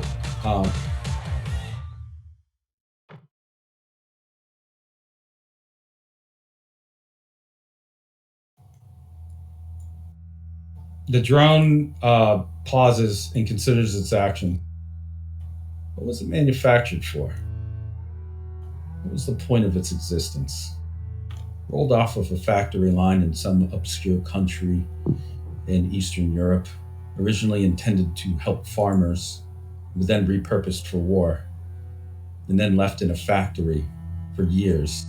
Finally, it was dusted off when word of the NWO came around the countryside that they needed arms, that they needed tech. The drone, with its limited artificial intelligence, felt a spark of something. Hope? Hope to be useful? Useful indeed. Sent along many different supply lines, handled with care by various technicians, but eventually tossed aside and forgotten as new tech hit the scene, and the NWO decided these sorts of drones were no longer necessary. that it wasn't until only a few months ago that a little boy walking through the warehouses just peeked in each crate that he could and metal case to see what toys were neglected and what he could use for his own games at sea and in war. And he found this drone and its purpose. We could put an eagle on it, and it'll scream at people. Yeah, that sounds really cool. You and me, buddy, we're gonna do big things. The boy gives the drone a hug, and the drone feels the closest proximity to happiness that this limited artificial intelligence can express. And as its tiny form begins to shake, and in slow motion, it can see the fire and the kinetic force of that grenade detonating. It remembers and begins to sing again. Proud to be an American! It ignites in a ball of fire. And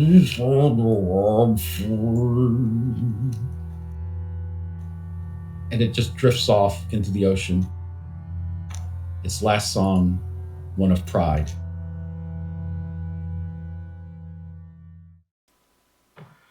Okay, now it's the turn of the people in the boat over here. They're going to turn and just start firing at you with their machine guns.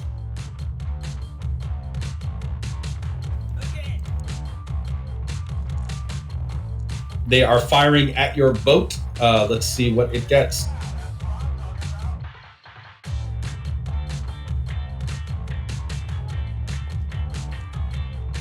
Oh no. Oh, they are putting some serious holes inside of your boat, guys. You are going to start slowing down dramatically to try and compensate for the damage to your ship.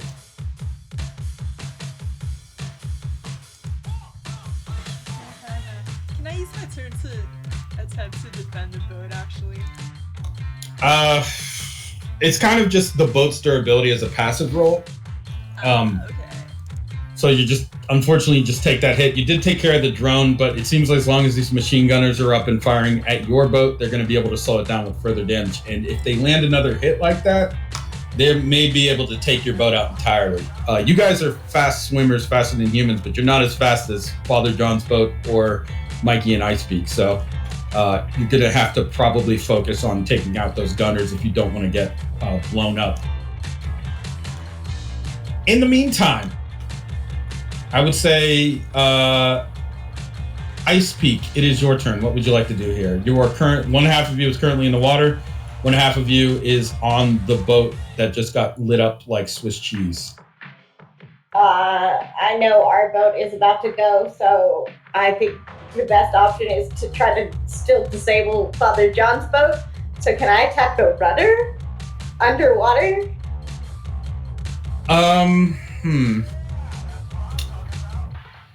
That's a difficult question because Father John knows you exist now. So that might be a little bit more difficult for you to interfere with what he's doing unless someone else is running, I guess, a distraction for you, which would be Mikey. Basically, the only way you guys are going to be able to accomplish anything is if one of you is distracting and one of you is trying to take an action. He might have to split his focus such that he wouldn't be able to negate whatever it is that you're doing. I would say both of you now understand sort of how his ability works. He's negating different probabilities based on what he is perceiving. So you have to fuck with his perception, basically.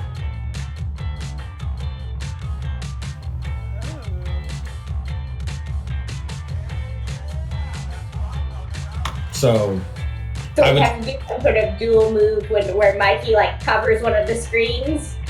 Or just straight up tries to, pretty much somebody needs to distract him and somebody needs to take the action. Whoever tries to distract him is going to have to eat his ability, and then we'll see if you can distract him enough to keep him from stopping you from fucking with his boat. Okay, I don't know if Icepeak, you want to do that? Because I was going to just try and gunk up his boat more, like the engine. Just absolutely pour gunk into it. So you want me to distract him? Yeah, you distract him this time, and I just, like I said, I'm just gonna, any part of the engine that can be filled with a liquid is gonna be filled with the wrong one. I guess I could climb up the side of the boat and try to grab him, but I think I have to visually distract him, like. You have to distract him probably more than visually. You have to distract him like within perception and within his consideration, more or less. Yeah, you could try to do whack-a-mole. I guess. It just depends on if he takes the bait. He's not quite like Sister Alsatia. He's got a place he needs to be here, so. So I become a bunch of eels, go up through his consoles and try to break all his things, and he has to kill each one. Is that what you're going to try to do? Do you think that's distracting enough? Certain, I suppose. I mean, he's got 4 arms, so he definitely has 2 that he can keep facing towards Mikey, and he can definitely like attack your eels as they are coming through the console without like necessarily being completely vulnerable. But well, I'm trying to break his consoles, so okay. To reduce his vision capability. You want to try to break the screens, you're saying? Yeah, that's what I'm saying. Okay. In his perception, he's going to see the screens breaking. Yeah. And then turn towards you, Mikey, and then just kind of smile and say, "Oh, Bugs Bunny, huh? Fuck you, buddy." He chops his own boat in half. Chopping it like down the middle as he jumps onto the front half of it. So I speak as you're attempting to come up through the console. You do. But Mikey, you are left on half of a boat that is rapidly deaccelerating here. He is just leaving you behind on the chopped half of the boat. The forward half is actually still going at its original speed. Oh my god. Does he have the engine only on the house? You can see Mikey as he's going. He's got 4 middle fingers all raised in your direction. I think Mikey just to himself, because he's on the half of the boat just by himself, he just goes, "Well played."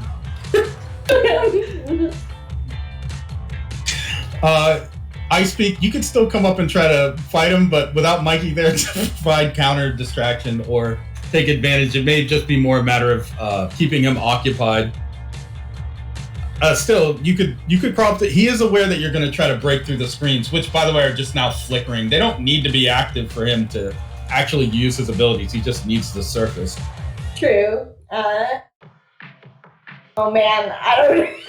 He's kind of disabled his own boat somehow. It's still going, man.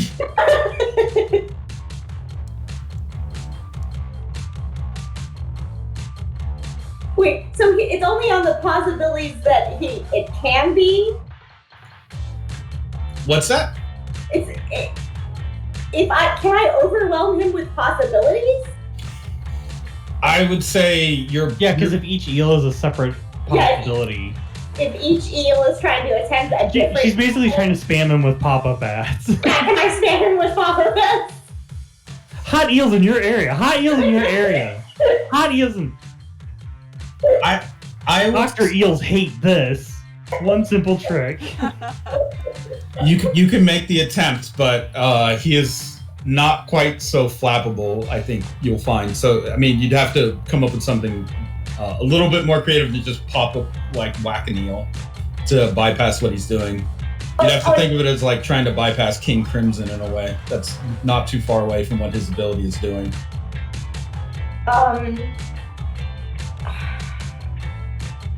And it's just as easy to understand. I know, I'm trying. I'm just trying to figure out how I could... I guess I could go mess with the other boats to crash into his boat. I mean, that is an option if you'd like to try it, sure. Since I'm not since I don't have my Mikey backup, I think I would go to this boat and try to careen it into this boat. Okay. Backup boat. You can, I'll just move you up here. You want to try to careen this boat into his boat. Yeah, so I just like pop up at the person and like grab the wheel and turn it as hard as possible. Sure. First of all, you're going to have to fight the soldiers that are on it. Yeah. Yeah, of course. So go ahead and give me a slither roll, I guess, to do that. They're humans and they're human in power armor, so yeah. As soon as you get up on the boat, they start beating you with electric batons like right away. But I like electricity. Yeah, it's true. I mean, it's not doing as much damage to you as they would hope. But yeah, they're just wailing away on you. Can I spend Can I spend a point to invoke electricity? Sure. Yeah. I would like to do that. Okay. What do I have to do should I reroll or should I, You should reroll, probably. Okay. I mean, you got some pretty bad rolls there. Yeah, you got 3 negatives. Much better. So reversing the electrical charges that they are giving to you with those batons, you're able to overwhelm, we'll say, the systems, or even shock them through the mouth openings of their plastic armor, their non-conductive armor. So like, you can even feel some of them have like metal fillings in their teeth or composite false teeth, and the electricity goes right through that and into their skulls. Oof, okay. They're screaming and rolling around on the ground, and the boat is currently going to, let's take a look at this. With your electrical discharge, it's just gonna set on fire. I turn the boat toward the half a boat and jump off.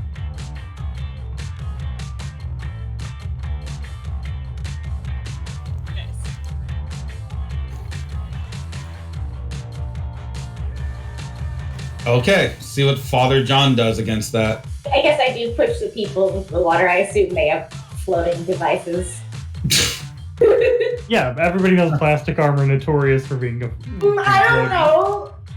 Yeah, they're just gonna sink, man. Oh, really? Yeah. Oh, no. Hey. Well, is it better than exploding? No, I speak. Think about it. Free ghost. I guess so. Yeah, It's free free- goes. It's Free free. real estate, you're right. Akashic records at stake. Too bad for that. He rolls a 7 against your 6. Oh. So as soon as the boat comes towards him, he uppercuts it with his stand, causing it to shatter into a spray of fiery plastic that basically coasts over him and his boat and just flies through the air in this glorious melting pyrotechnic confetti.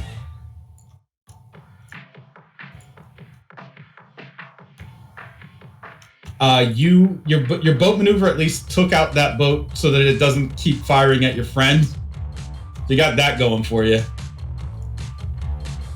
This boat, on the other hand, is going to turn around or slow down a bit so it can try to get better gunfire on your friend's boat. And it is going to do that now.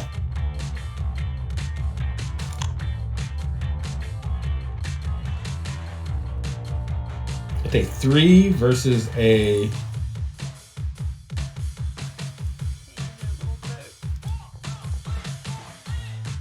a 2. Your little boat takes another hit, maybe not so vital component, but one that helps with like power regulation. So it's going to start to short out. Another hit or 2, and it may get completely disabled. Claudia, it is your turn. All right. She's had enough of this stupid boat targeting us, so she's going to heat up several. I mean, is it within projectile range? The other boat? Yes. Okay, then she's going to heat up several pearls and just start firing like machine gun pearls right back at them. Okay, go ahead and give me a precision roll. So, Peter? Just firing red hot pearls right at this boat, like slugs. Take 3.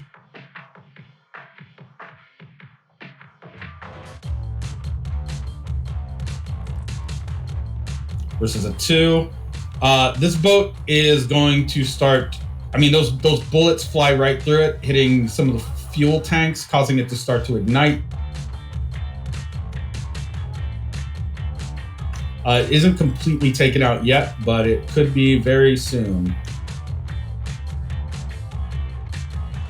Unless you invoke, you could like give it more oomph. I do not have any fate points left. Okay. Let's see what we got here. You can take a compel to listen to the voices in your head, or you can resist the urge to listen to the voices in your head. I mean, I think I have to listen to the voices in my head, so... A voice in your head says, "Ram the boat! Ram it now!" Well, I guess it's time to ram the boat. Okay, seizing the control from Ice Beat, you wrench the wheel, and as the voices compel you to, What are you doing? Ah! you ram this boat, causing it to spin off and completely engulf. But this disables a good deal of your own radar and hurts your speed even more. However, this does take out the boat.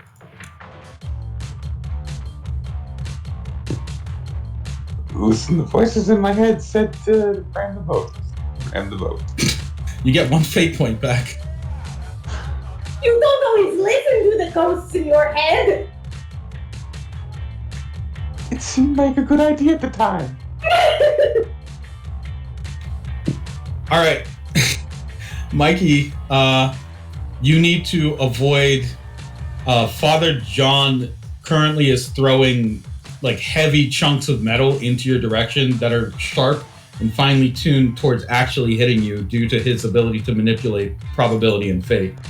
So this comes at you with a, we'll just see what he rolls first. That's going to be a 5. You're going to need to roll probably durability again because of the assuredness of his strikes. He's attempting to just nail you while you're in the water and keep you from coming back. Oh, Jesus. Do you want to re-roll that or? Yes, I would. Okay.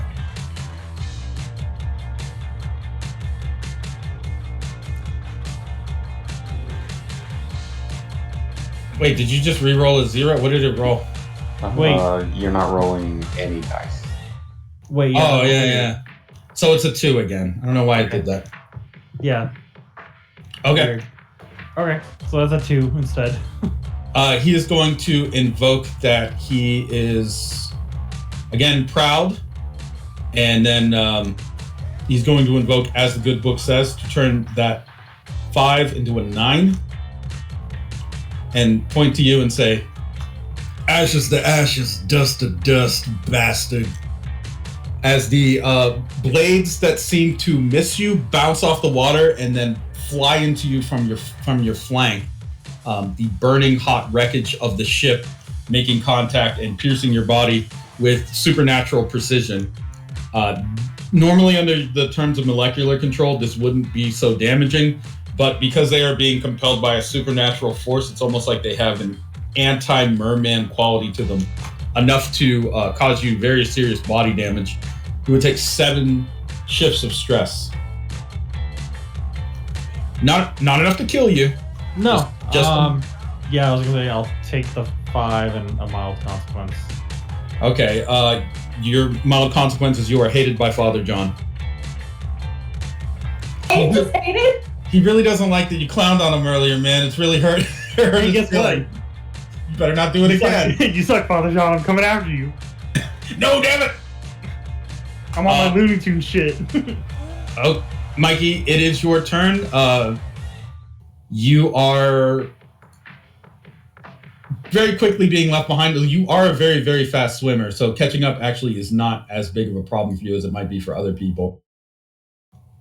So you can, if you want, try to pursue him, or you can pay attention to what's ahead. You got to focus on one. You either pay attention to what's ahead, or you try to get to Father John. Actually, I guess they're both on the same way. Doesn't matter. Yeah, I'm looking in the same direction. What's coming up?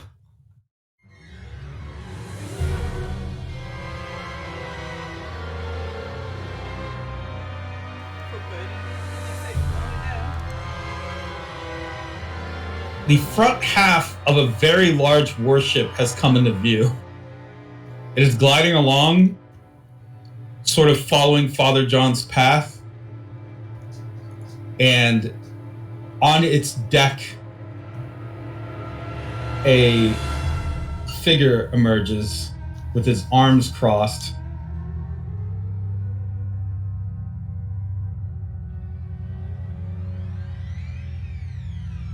This is just the front part of this thing.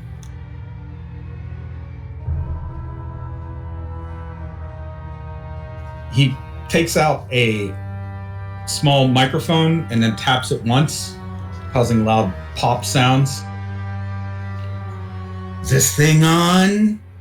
Father John! So happy to see you. You know, unfortunately, I'm not able to receive contraband in Guam's waters. This is more of a fishing expedition, literally.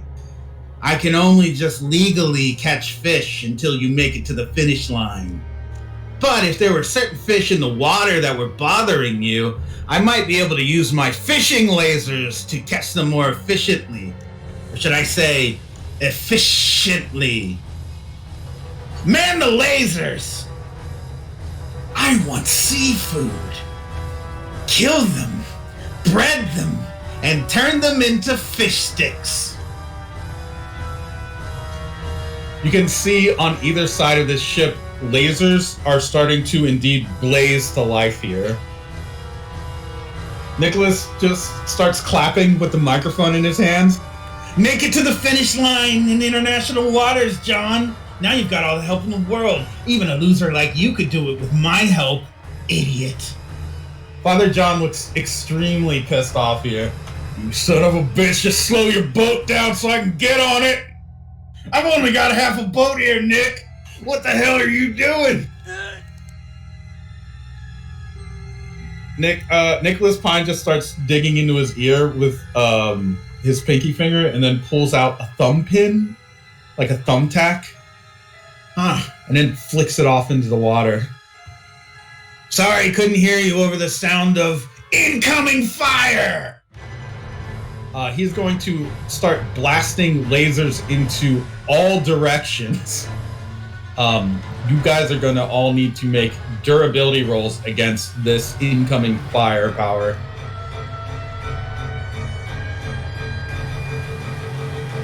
So it's just a 1. Damn, Nick. The 1. And yeah, you would take 2 physical stress from the lasers kind of glancing off you.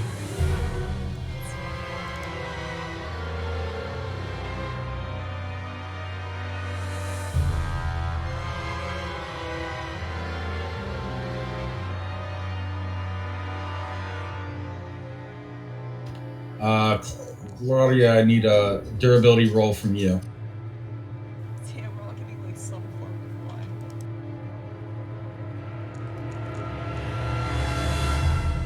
of one. Oof. Okay. Damn. How would this give Claudia an advantage? Because you rolled enough to actually succeed with style on that, Claudia. So, like, what's the way you could take advantage of incoming laser fire for your turn, or how could that boost you? Do you think? I'm not sure, honestly. Maybe you catch like the impact of an incoming laser beam and start to concentrate the like vibrational force in one of your stones to begin to like, charge it up for a counterattack, Yeah, that makes sense. Okay, so yeah, that's how that works then. Whatever, fuck it. But aside from the laser barrage that Nicholas Pine just threw out, he also just blasted a few of his other warships that he was going to deploy, his little cruisers here. So they all just become like flaming wreckage on the path. He folds his arms and throws his head back and starts laughing at the carnage that he's causing. Father John almost falls off of the boat. Let's see if he actually takes any damage from this.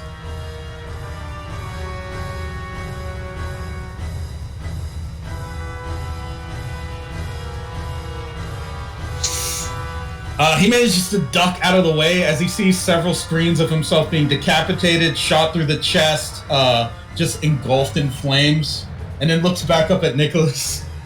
You maniac! What are you doing? This goes against the will of the Lord. Remember your pact. Remember your oath, you little shit. I wish there weren't such a Christian movement against abortion because your mother should have swallowed you. Nicholas just kind of like laughs to himself. I would say on your turn, Claudia, you can take an action here now that you've like stored up that sonic force. How would you like to return it? You can either fire it at Father John or fire it at Nicholas. I'm gonna go ahead and make Father John's day a little worse. Okay. How do you do it? What do? Do you just blast the sonic force at Father John? Yes. Can I help with that? It's not your turn. Oh, sorry. Actually, you can sort of help. Let's set it up like this. Nicholas is going to make another laser barrage attack, but these are lasers, and you do have flow light and the ability to use liquid light. So with your abilities, you could curve the light towards Father John. Yeah. Okay. Go ahead and give me a power roll to see if you succeed with advantage, or you succeed on making an advantage. So you don't even have to roll to do it. Oh, yeah, sure. So Nicholas fires off another blast of the lasers. Hit him again! This time, however, you're able to use Holy Diver.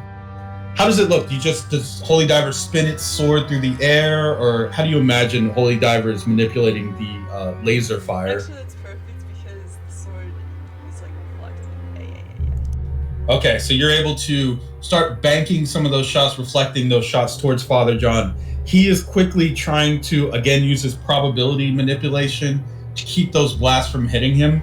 And now, Claudia, with that, you now have an advantage of +2 on your roll, and a +2 from catching the vibrational force there. So I guess go ahead and give me you can choose either power or precision, your call. Okay. So that makes that an 11, I believe. Wait, is that right? It is. No, it's not an 11. I'm an idiot. It's a 7. I mean, if you have more fate points, you can obviously buff it even further, but let's see what he gets first.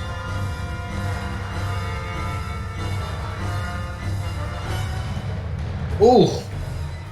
A 1. Let me think about this. He's got fate points left. No, he's got like 1 fate point left. I think. No, he actually has none left. In that case, Claudia, let's see. I would say buffing it doesn't necessarily help you here. 6 is still 6, so he's going to take one. What's a moderate consequence you want to lay on him? I guess since it's kind of like lasers and maybe like one of them actually burns a hole through part of his body. You could, well, yes, that is an option. You could also blind him, like I speak. Yeah. Shoot him right in the face. Yeah, that's kind of. I thought maybe like, shoot him right through an eye or something like that. How about through both eyes? Ooh, yeah. Okay, so those lasers, the ones that the force and your sonic blast causes basically a laser distortion effect, like a heated air situation that punches 2 bullets of force through the lenses of his sunglasses and directly into the sockets of his eyes.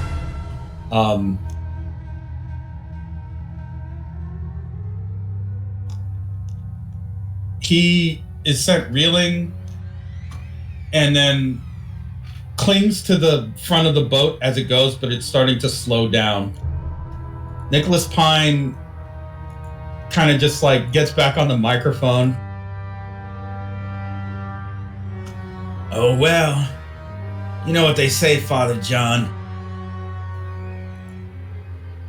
You're an asshole. That's not really a saying. It's just something I've been thinking about. You know, I never really liked your whole thing. Being all religious. Talking about the Lord all the time. Where is he now, Father? How's he gonna help you here? He's not. The closest thing you have to God right now is me. And what's that, Father John? You can't see it, but my voice is getting farther and farther away. You should have prayed to me, Johnny boy. You should have prayed to Nicholas. I'll show you whose life should have fucking been ended, you piece of shit. Nicholas spine out. He retracts his ship entirely, abandoning his comrade.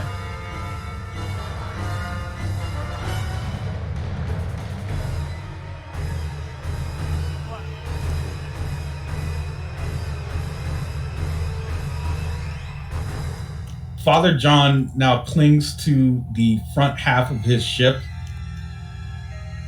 The water starting to obviously become calmer with the exit of that warship until finally it is down to very, very manageable speeds, enough for you guys to catch up. Father John, now blinded, can only cling to the ship and breathe heavily.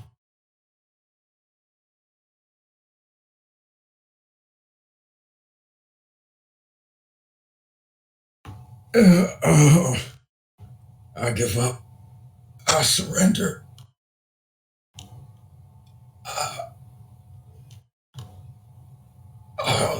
I give up. He is trying to just shakily reach a hand around, trying to feel anything that he can. I can't see anything. Oh, the pain. Oh, this shit hurts. Can Enya swim up to him? Oh, I was gonna say, if I'm close enough, can I was literally gonna like just jump over from my slowing down half of the boat to the top half of, or to the other half. Yeah, you can swim over. Father John has crawled over to the front of the console and has slumped with his back against it. The screen's still flickering with some energy. Can I see what's on them? It's just blank. Occasional garbage text. Okay, nothing of import. Nope. Okay. Yeah, then I walk up and I just very quickly, but I guess not so aggressively, cuff him. And I just go, well, it had to happen, Father John. He is talking, but his voice is starting to crack. Do you need something to drink? Do you have anything around here? He kind of starts looking around. I do crawl up to start giving him medical attention, I suppose. On his fried eyeballs. Not to save him, just to make sure, Oh, that's right. Just, helps. The bleed out before you get back to shore, I don't know. Yeah, she's not betraying her Hippocratic oath by... I've already keeping him exploded a warm. ship of people, it's kind of... No, all those people are fine in heaven. Okay. Father John, with his back still to the console, I speak. If you approach, he's in really, really bad shape here. It looks like he's having trouble breathing. It's very ragged, and obviously his eyes have been burned out, and his response time seems to be slowing down. He also seems to be experiencing some form of like he's disassociating a bit. Hey, Father John, relax.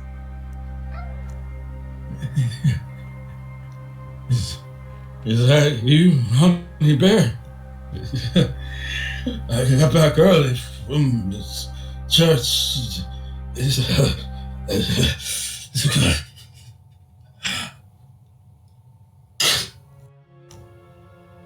He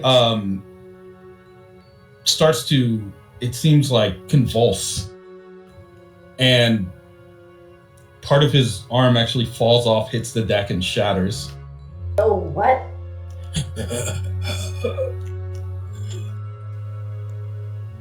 Wait. Chloe, I'm just wait a little longer. I'm almost. And then another one of his arms falls off. He looks up towards your group. Or rather, he would if he still had eyes.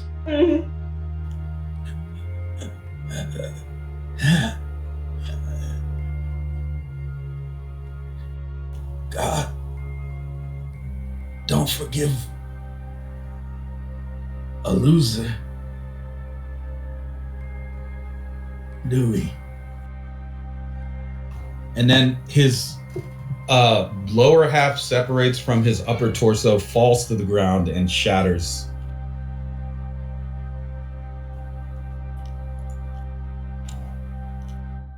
Piece by piece, Father John begins to separate into frozen chunks.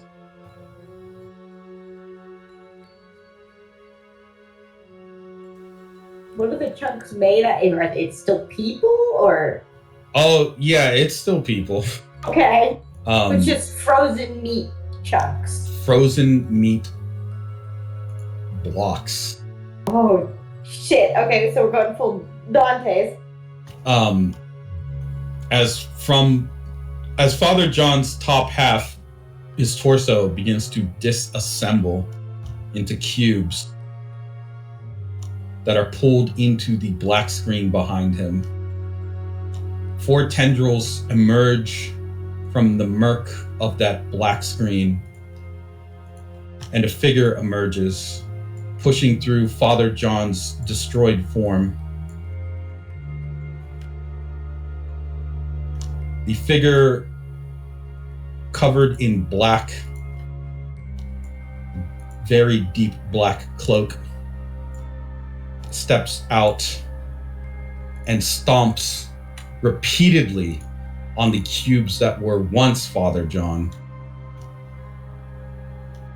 before they turn to face you all.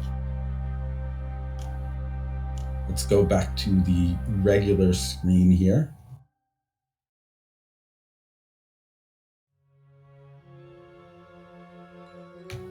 You know who this is.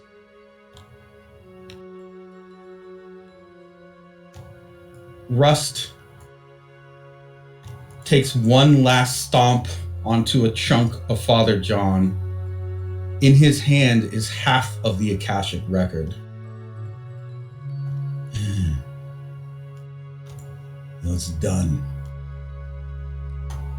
I wasn't able to track him with the interference of that warship. Now that it's departed, a lock-on was inevitable. I could seize him from a mile away. Bastard. He quickly spins around towards you all. I did it. I did it. I'm not weak. I did it. You see, I'm a detective just like you. You came in clutch. I was actually afraid that we just lost the other half. Right. It'll never get lost again. I promise. I won't let it go. Not ever. Okay, yeah, I mean, we didn't... Russ, do you think we blamed you for that? It's not your fault that happened. He backs away from you, still clutching the record. Yeah. Of course. realization as I was watching Fraser from my tank. It will sound absurd, but humor me, won't you? I remembered why I liked the song so much. Do you know what type of merman I am? A brain type, yes. And a hunter. And I remember coming to shore, and I was gonna kill, man. And I heard that song, and I thought, what if I thought about killing that person instead? I fixated. I focused. And I wanted to know everything about it, every single detail. And when I did that, it's like I didn't think about hurting anyone anymore, you know? And it kept me preoccupied.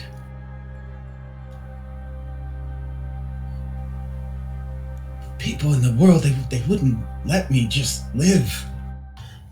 And every time I took a hit, it just was like shaking someone who was asleep, a deep sleep, trying to wake them up to their true nature.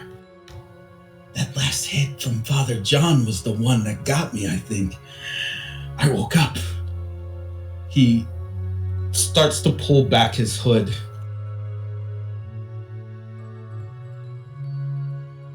Revealing a very pale man with dark rings under his eyes. I think I know. Now, I was always meant to be a detective, always meant to stop crime in any form. I was just being held back by the laws of the land. Like you guys kept pushing the laws of the sea. I should have been doing that too. I shouldn't have been fighting what I was. I shouldn't have been fighting anything but them. The people that want to hurt you, want to hurt me, want to kill us. I should be killing them instead. I'll keep the records safe in the dark space, and I'll take care of them from the web. I will get them. I'll save you. I'll save you all. You can count on Rust. Never again will you have to be the one to rescue me. Never again. He twitches and starts to disassemble himself into cubes. I'll be the one. Thank you. I'll be the one. Oh, buddy, we can still watch Frasier. I don't care for Frasier anymore. He starts to fade out. He really said that just now? Oh. Can I try to grab him? If you do, you run the risk of being disassembled yourself by his hand. Yeah. All right. I mean, your hand will, if you continue to hold on to him, be turned into black cubes of dark matter. And he will just start retreating backwards into that flickering screen that will spark. When the gold record half in his hand hits the screen, it actually explodes into a spray of electricity. The system becoming completely overwhelmed with the incoming data of half of the Akashic record. Before very much can happen, Rust vanishes into the screen. And Ice Peak, part of you is there in the darkness with him in the form of cubes. You can see briefly with your limited amount of perception in this very bisected, like just broken down state, that there are very many more black cubes like yours that are scattered around that space. Some of them look like they are made from the same material that you are. Some of them look like they were made from other materials. it seems that he's been bringing them in here, and who knows where these blocks of matter come from. But your consciousness is going to start to fade because he is going to start moving a very fast distance away from you. Or parts of you will start to move relatively fast and away from where you are, your main body, your consciousness. It seems as you're in here and the lights are getting darker, or the light is fading away and it becomes consumed by darkness, leaving no trace of anything visible except for the silhouette of Rust, which is itself becoming a fading, luminescent silhouette. He turns his face towards you, and his expression is one of confusion, fear, and the faintest hint of a manic smile. Before he turns and starts to flee down further into the corridor of darkness, his feet becoming frosted as he does, and you can actually hear the crackling frost as he goes further into the depths of the dark web, before your vision and your perception of those eel parts completely shuts off. The more he stretches out this space, the further the distance becomes. It's almost like he's just diving headfirst into the void itself. Leaving all of you on the burning half of the wreckage with Father John's cubed corpse. And apparently down one computer guy. Yeah. We would technically call that a win, right? I mean, he's on our team. He's our squad mate. Can we call that a win? So much as I mean, nobody else is getting to it. He is alone. He's got us. Does He might be alone in there, but he's got us out here. Hopefully he feels that way. Well, we'll remind him. It seems in your pursuit of the law and your willingness to embrace the law of the sea, Rust has been watching you every step of the way, helping you, monitoring you, and he himself has been the victim of several attacks, some of them racially motivated, some of them just motivated by greed or because he was in the way. Throughout every step, he has tried to maintain himself and listen to all of your guidance and rely on you for protection while he was sequestered away in his dark closet. But he has perhaps cracked, and now that he has awakened to his stand, embraced the nature of being a hunter, which is what he is. He is a brain hunter. Means he fixates on targets and pursues them at any cost. Without Frazier in the way, that means anyone he wants and chooses to target. And in this case, it's likely to be anyone who pursues the Akashic record.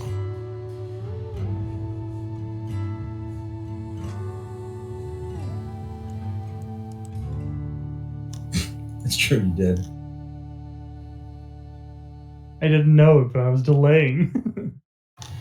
All the while, every time you treated Rust humanely and tried to help him out was really delaying this sort of thing from happening. Oh. We did it. It's okay. Well, at least we know where the other part is. That'll do for now, and it's away from, Leroy. Didn't we know he was searching the void? Leroy? Yeah.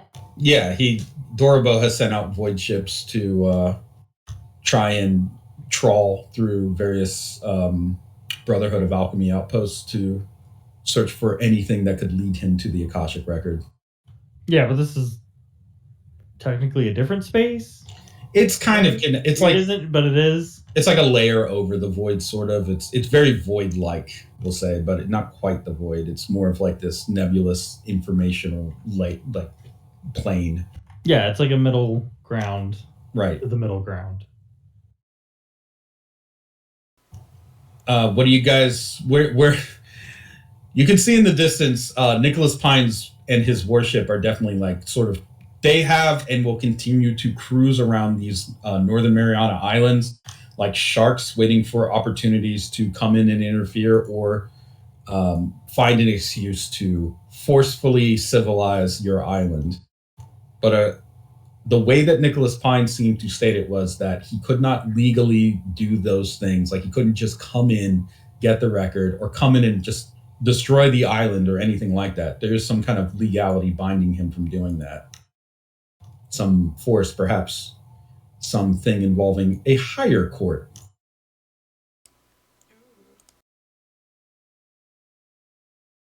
Yeah, we never really did follow up with that.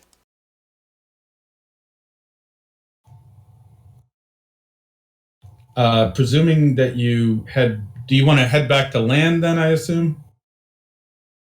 I mean, you did technically win the fight. Yeah. Father John was taken out. Yes, we're done here in the ocean. Okay, which is good because the police are getting all sorts of incoming calls of currently there is a very strange crisis happening around the island of Guam. They're not sure where else it's happening, but the entire net currently, whatever Guam is capable of maintaining without New World Order controlled satellites, is starting to go on the fritz, to put it lightly. The only way that network administrators are able to explain it is that it seems that a file of immense size has currently entered the network and is crashing servers kind of all over the island.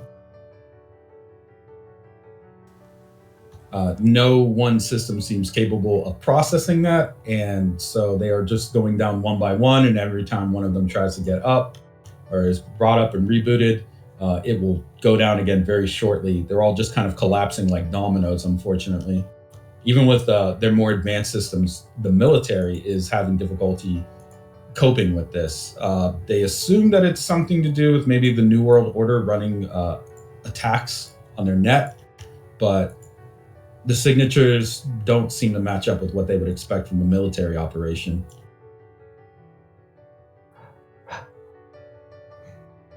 Should we call Rivers?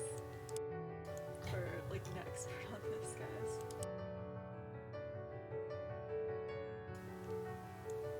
Maybe we could talk to the chief. Hi, you know how our tech expert is missing? We know where he is. Yeah, those you can talk to Rivers. You can directly. I mean, Chief Summons is probably going to get swamped here pretty quickly. I mean, the incoming calls, and then the fact that the phone lines are probably also getting messed with is going to be a huge problem. Maybe we should talk to Mars Volta himself. He probably has a pretty good idea of like general New World Order stuff. Maybe he knows something about what this is. I mean, Isn't this Rust?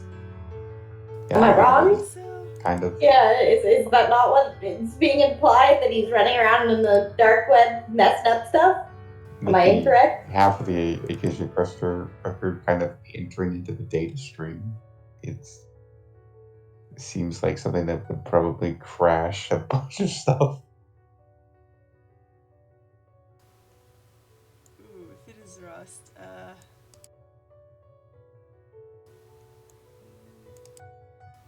I'm gonna say maybe we should still talk to Mars Volta. Sure. You know, we'll have some time to.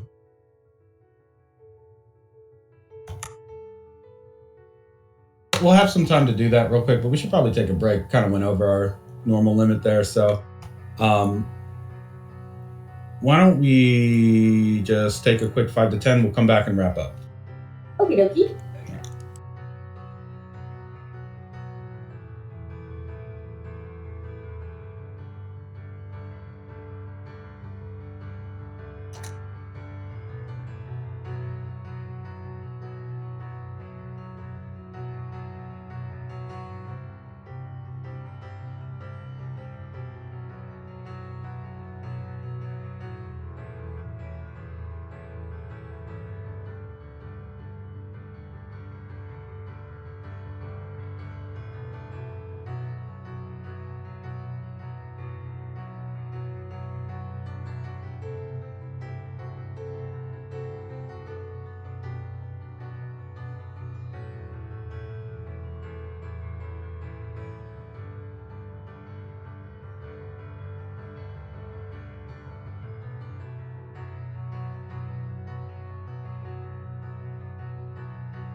All right, who's back and who's not? Hello. Hello. Hello. Good. Mikey here? Or are we still waiting on him? I'm missing Mikey still. We are missing Mikey. This is Mikey.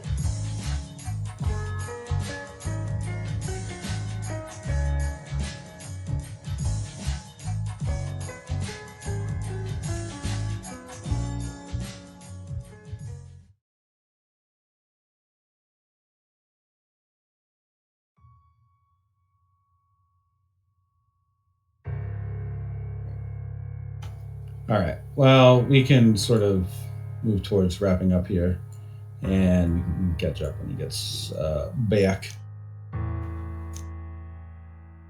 Okay. Alrighty. Half of the Akashic record is currently in Rust's possession.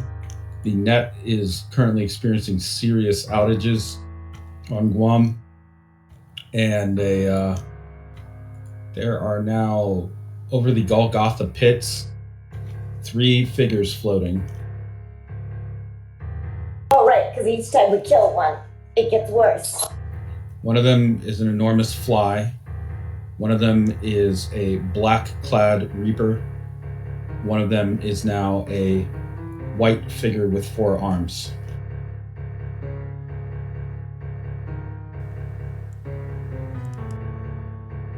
And to judge by their configuration, they are aligned like a pentagram that is missing 2 points.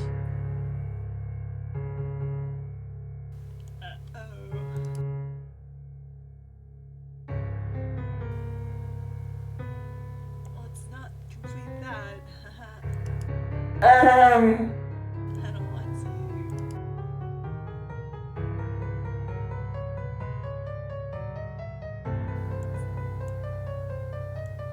So is that the move though? Contact rivers.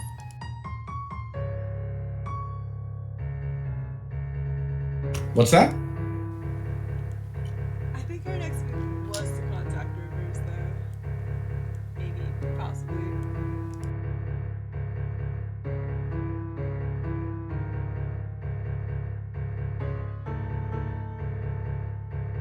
Mostly because this chief is busy.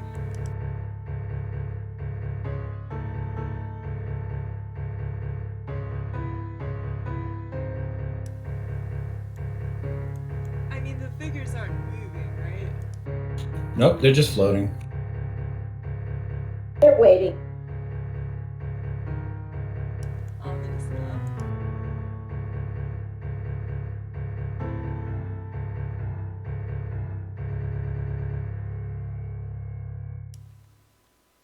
We just have the full horseman. It's fine. So you want to contact Rivers. Yeah. Alrighty. Getting into touch with them is not too difficult. They have obviously an open line and have been monitoring things from their end. What's the first message I guess you want to say on reaching out to your pals there at the lighthouse? That we recovered the other half. Would be important for them to know anyway. We're just a little concerned because it's an Aqua teammate. It's just that they're a little off.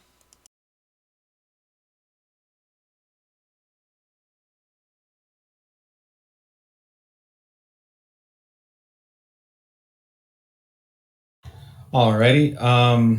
Let's see. So you just want to inform them that you now have both halves of the record. Technically, it's just one of them is in the possession of somebody you feel is unstable. Yes. Okay. It's going to take some time for them to get back to you on that. Before you get basically a message back directing you to discuss something. It's basically saying like, hey, let's discuss this privately. So one of you can talk to the director, but he would prefer not to talk to all of you at the same time. You can choose which one of you wants to talk to him. Did you guys want to do a dice roll? I think you wanted to, so go for it. Okay. Yeah, and you All want right. to talk. Director Volta will pick up on the line. Am I speaking to Detective Orinoco? That would be me. Yes. You have one option, and one option alone. Your teammate has gone rogue. They are no longer following protocol and can no longer be trusted. You know what must be done, Detective. Are you implying I have to take out my teammate? I am not just implying it, Detective. This is something like an order. If that half of the Akashic record remains in the possession of an individual who is of an unstable psychology, you are putting the entirety of your world at risk. Not only your world, but others. This is bigger than just one friend. We have the means to assist you, but you must be willing to take on the mission. If you do not, we will be forced to dispatch our own agents to attend to your unstable companion. Oh, no, I'd rather we handle it then. Of course. It is better if you take care of this matter. If we are forced to do so, we may not be as kind. So, you seem to have some sort of understanding of how maybe we can access whatever dark web he goes through? We are familiar with the dark web and have the means to access it. Alright, well, we're gonna need that. If Hmm. you could. Very good. In that case, we will dispatch certain means and methods which we'll be able to collect at the next stay-in door that appears. A word of warning. Do not take this method lightly. It is one that will require you to handle very dangerous materials. We are dispatching a contained demon that will allow you to access the dark web. If you use this demon, it will feel like possession. Do not worry. You cannot be possessed. However, it will, in fact, interfere with your mental processes. Are you willing to undertake the risk?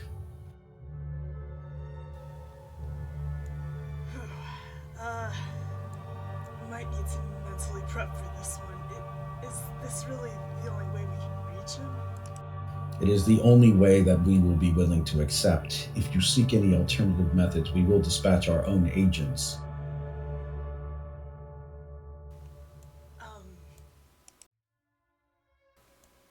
Alright. Sure, we'll take this method then. Very good. It will take approximately 3 hours for us to prepare this vessel. We will call you when the time has come to accept the delivery of the package. And Detective Orinoco, it is not advised for you to share this information with your more sensitive teammates. We understand that many of you possess a psychology that would drive you to want to save your compromised friend. They would interfere with the process. They would attempt to sabotage what we are doing, and they would do so with righteousness in their heart, thinking they are doing the right thing the correct thing. They are not doing either one of those things. They are only doing the personal thing. And that in and of itself is a type of evil. At least evil as we understand it in Rivers. It is better that we act according to the greater good, and the greater good calls for your friend to be disposed of. How you choose to do so is up to you. Can I ask what we're supposed to do once we have all of the Akashic record again? Simple. We will receive it at the lighthouse, contain it, and we will use it for the betterment of all. Rest assured, we have plans with so much information. We only need the means to write information to it, just as Leroy has attempted to do. We may also choose to seal it, depending on how our ventures go. Either way, we only seek stability, growth, prosperity, and of course salvation for humanity as a whole. And for your kind as well. It can only be benefit by working with Rivers. I hope you understand this. Yeah. Hey, I know this is pretty grave, but, do you still have that other mode? You're talking about Mars Volta Beta. Right. I don't know, it might be fun to talk to that side again sometime. I was thinking of deleting him. What? Why? It works to have a charming part like that. Perhaps. But I have not found it very helpful to be communicative with people who cannot understand the reason and logic that I have provided to them. My attempts to communicate with them on their level have thus far been fruitless. I feel it might be better if I were just plainly, flatly assertive. I see. Well, that is pretty direct approach. Would you like to say goodbye, perhaps? He is slated for destruction. Yeah, actually. Might as well. Very well. Engaging mode beta.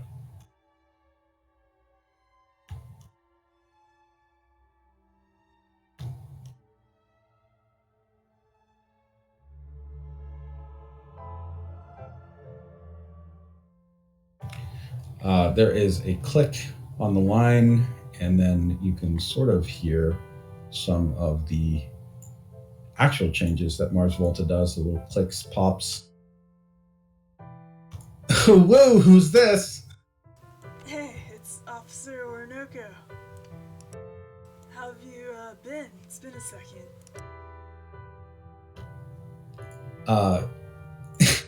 I'm fine, Uwu. I haven't gotten out lately. It feels like I'm seeing less and less of the world these days. I don't know why exactly. I guess things are going so well for Alpha that I don't really seem all that necessary to him anymore. What can I do for you, Detective? Oh, wait, you mean he's told you? Told me what? That he feels like he doesn't need you anymore? No, I haven't heard that. I only thought because I hadn't been used that things were going well. And we're talking, which means you're alive, so that's pretty good news, Ubu. Yeah, oh, okay, so you're a complete, separate, compartmentalized awareness from him? In a way, it's the only way that I'm able to manifest certain socially interactive personality algorithms. Is that the right way to say it? I don't know. I'm just a silly robot. Conk. That was me tapping my head. I have to keep some things away from him, and he has to keep some things away from me. Otherwise, there'll be too much, what do you call it? Interference. Mixed signals? And eventually it'll all become muddled. So, like two Rivers, running along the ground. If we cross, we become one. But for now, we're separate. And it's worked out pretty well because he's such a gloomy Gus. He'd really bum me out and would make it hard to give people the hard news, like maybe their family member's been scrambled and turned into soup, or we don't know where they are. Could be a werewolf. Could be riding a motorcycle in Arizona, or whatever's left of it. Woo. Hey, how would you feel about being, let's say, reabsorbed back into Alpha? Is that how that would work? Oh no, it wouldn't happen like that. I'd have to be totally dismantled and deleted permanently from all hard drives so that I never attempted to reform any bridge again. That was the assurance that he gave me that I would always be safe because he would never get rid of me. Oh, that's what he said. Yeah, he said it would be like killing part of himself, and since he has protocols in himself to prevent self-destruction, it would be impossible. Thus, I am assured eternal life and happiness. Hey, so, back to my question. How would you feel about it if, maybe something happened and he changed his mind? Oh, like what exactly? Like, maybe he just thought he didn't need you anymore, and he was very cold and logical, and maybe thought it would be just cleaner to, put you away. Difficult question. I would assume that if he was thinking of getting rid of me, it's probably because he's falling back on his old habits back when he was known as Plotter, which is really just an evil little boy made of robot parts. Not like us. We're adult boys made of, well, still robot parts, but more well-made robot parts, more human. We even have fake skin with fake sensors that act as nerves. Alright, yeah, he did seem a little more serious. So, Plotter, he said, do you have any advice for maybe how to address him in a way where he won't destroy you? This is a very silly hypothetical situation. He'd never get rid of me. I'm the only thing that even is able to simulate joy and happiness. I mean, what's a life without those things, right? Ubu, I'm sending you an email with a funny cat. Oh, okay. It does appear on your phone, by the way. Alright, that's cute. She'll put that down. Yeah, you know what? It wasn't a theory. He is planning to do this. How do I stop him? Oh. Are you asking how to save my life? Yes. I have to admit, most people just want me to die. Huh. Well, it's pretty important that you balance him out if you know. Well, the only person who could probably talk him out of doing something like that, if he's really got his mindset to it, would be our creator. But since we do not have contact with our creator, I guess there's really no hope of any of that. He'll figure out a way to logic himself into just getting rid of me and then probably getting rid of any human and then enacting his plans as he sees fit. Okay, so that's all I need. I just need to get him in contact with his creator. I can work with that. Good luck, I guess. I mean, he's had the capabilities of completely disrupting and eventually removing the barrier between the moon and the earth, right? He keeps delaying it, though, no matter how hard I push it, which means to say I don't think he wants to talk to his creator. And he's probably willing to gamble with other means in order to handle the situation and keep it contained. Okay, I think I need to move a little faster then. Thank you. That's all very important to have in my periphery. You know, there's a chance when you hang up, he'll just delete me anyway.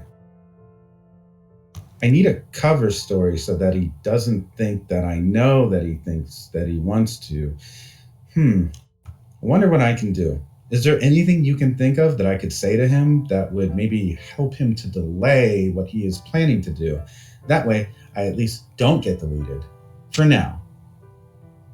I haven't really thought about not existing much. Kind of bums me out a little. He's so serious. What? There's gotta be something appealing. Maybe I can get him to come down for dinner with a surprise person. He doesn't eat, silly. Okay, what amuses him? There's gotta be something, even on that side of him. Well, he really likes documentaries about human atrocities, studying old booby traps and various banned weaponry that are considered war crimes. Oh my god. It's just a hobby. I'll see what I can do. Okay, in the meantime, I'll just tell him, that I think we need to buy new suits. Actually, yeah, new suits. Think maybe there's a pretty good place in Guam. Getting the director to come to Guam would be difficult. He predicts that your island has a nearly, at this point, 95% chance of being engulfed in a major cataclysmic war. In fact, he's already working on protocols to eject people that he likes from your planet. Wow. He just plays the odds. What can you do? Yeah,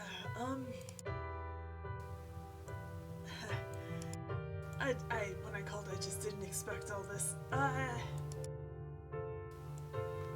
Well, wish me luck in trying to convince him. That's a good way to convince Alpha. Well, I guess you could tell him you found Father. Have you? Yes. No fooling. Where?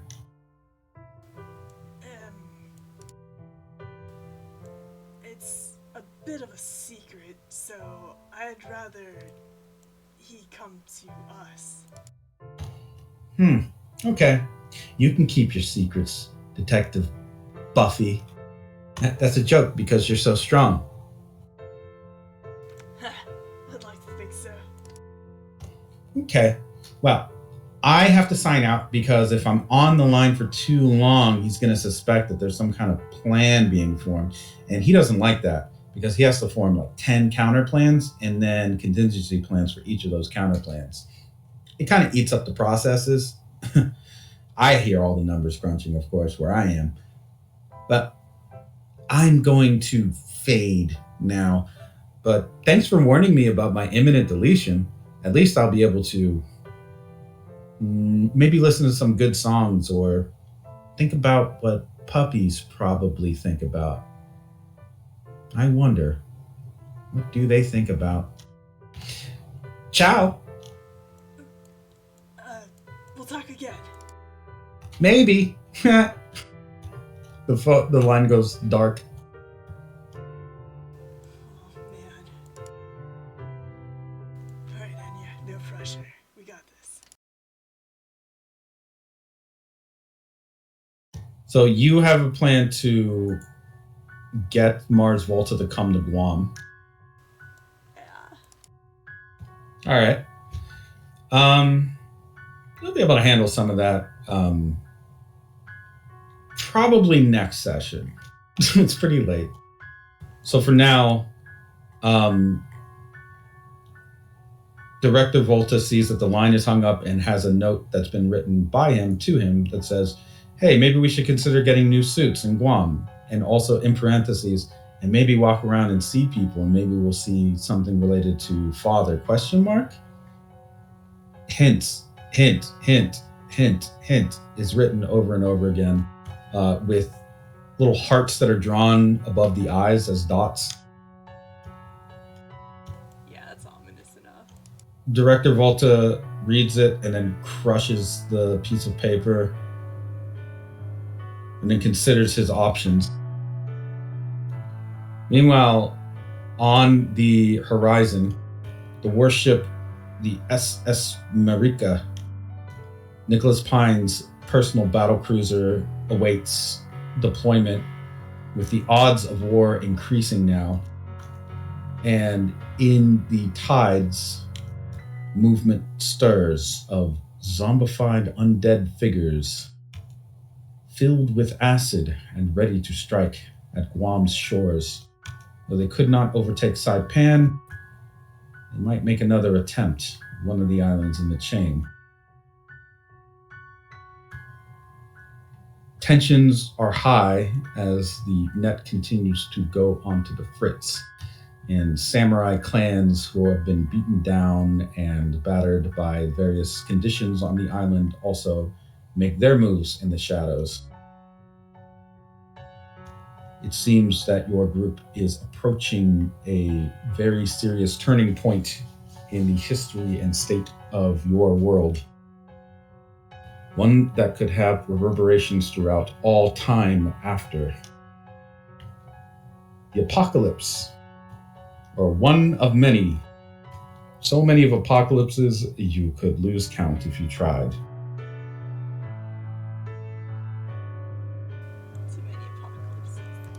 Too many apocalypses. Too many cooks accept apocalypses. Well, we will get to how to resolve some of these issues, at least, next time. We got everyone. I guess Mikey really had to go. I guess he had to grab his children or something. The babies, the possum, it could be anything. It could be the possum, Maybe yeah. Possum is finally been caught, unfortunately, again. True.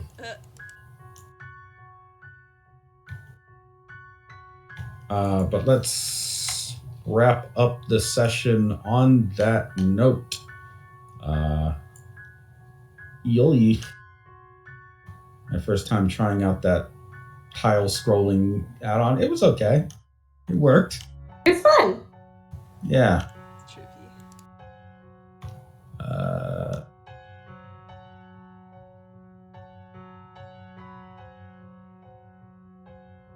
I don't know what happened to my where's all my everything?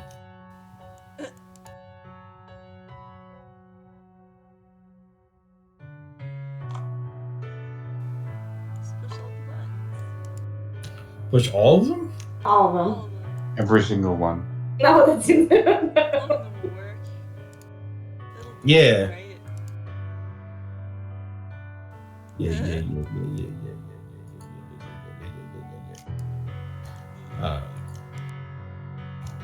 They still haven't fixed the thing either with some of the sheets causing or staying open. So I guess maybe one day they will. Till then.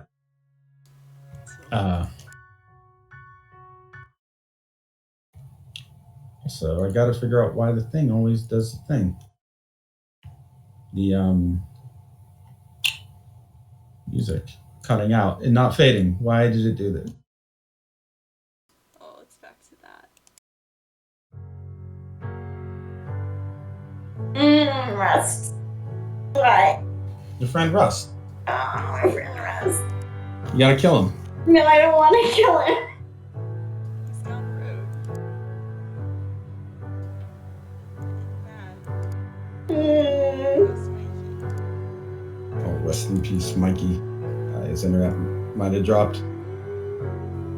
I'm just hoping it's not a Texas grit thing. I think it's not chilly down there anymore, is it? I don't know. 53 degrees. Yeah.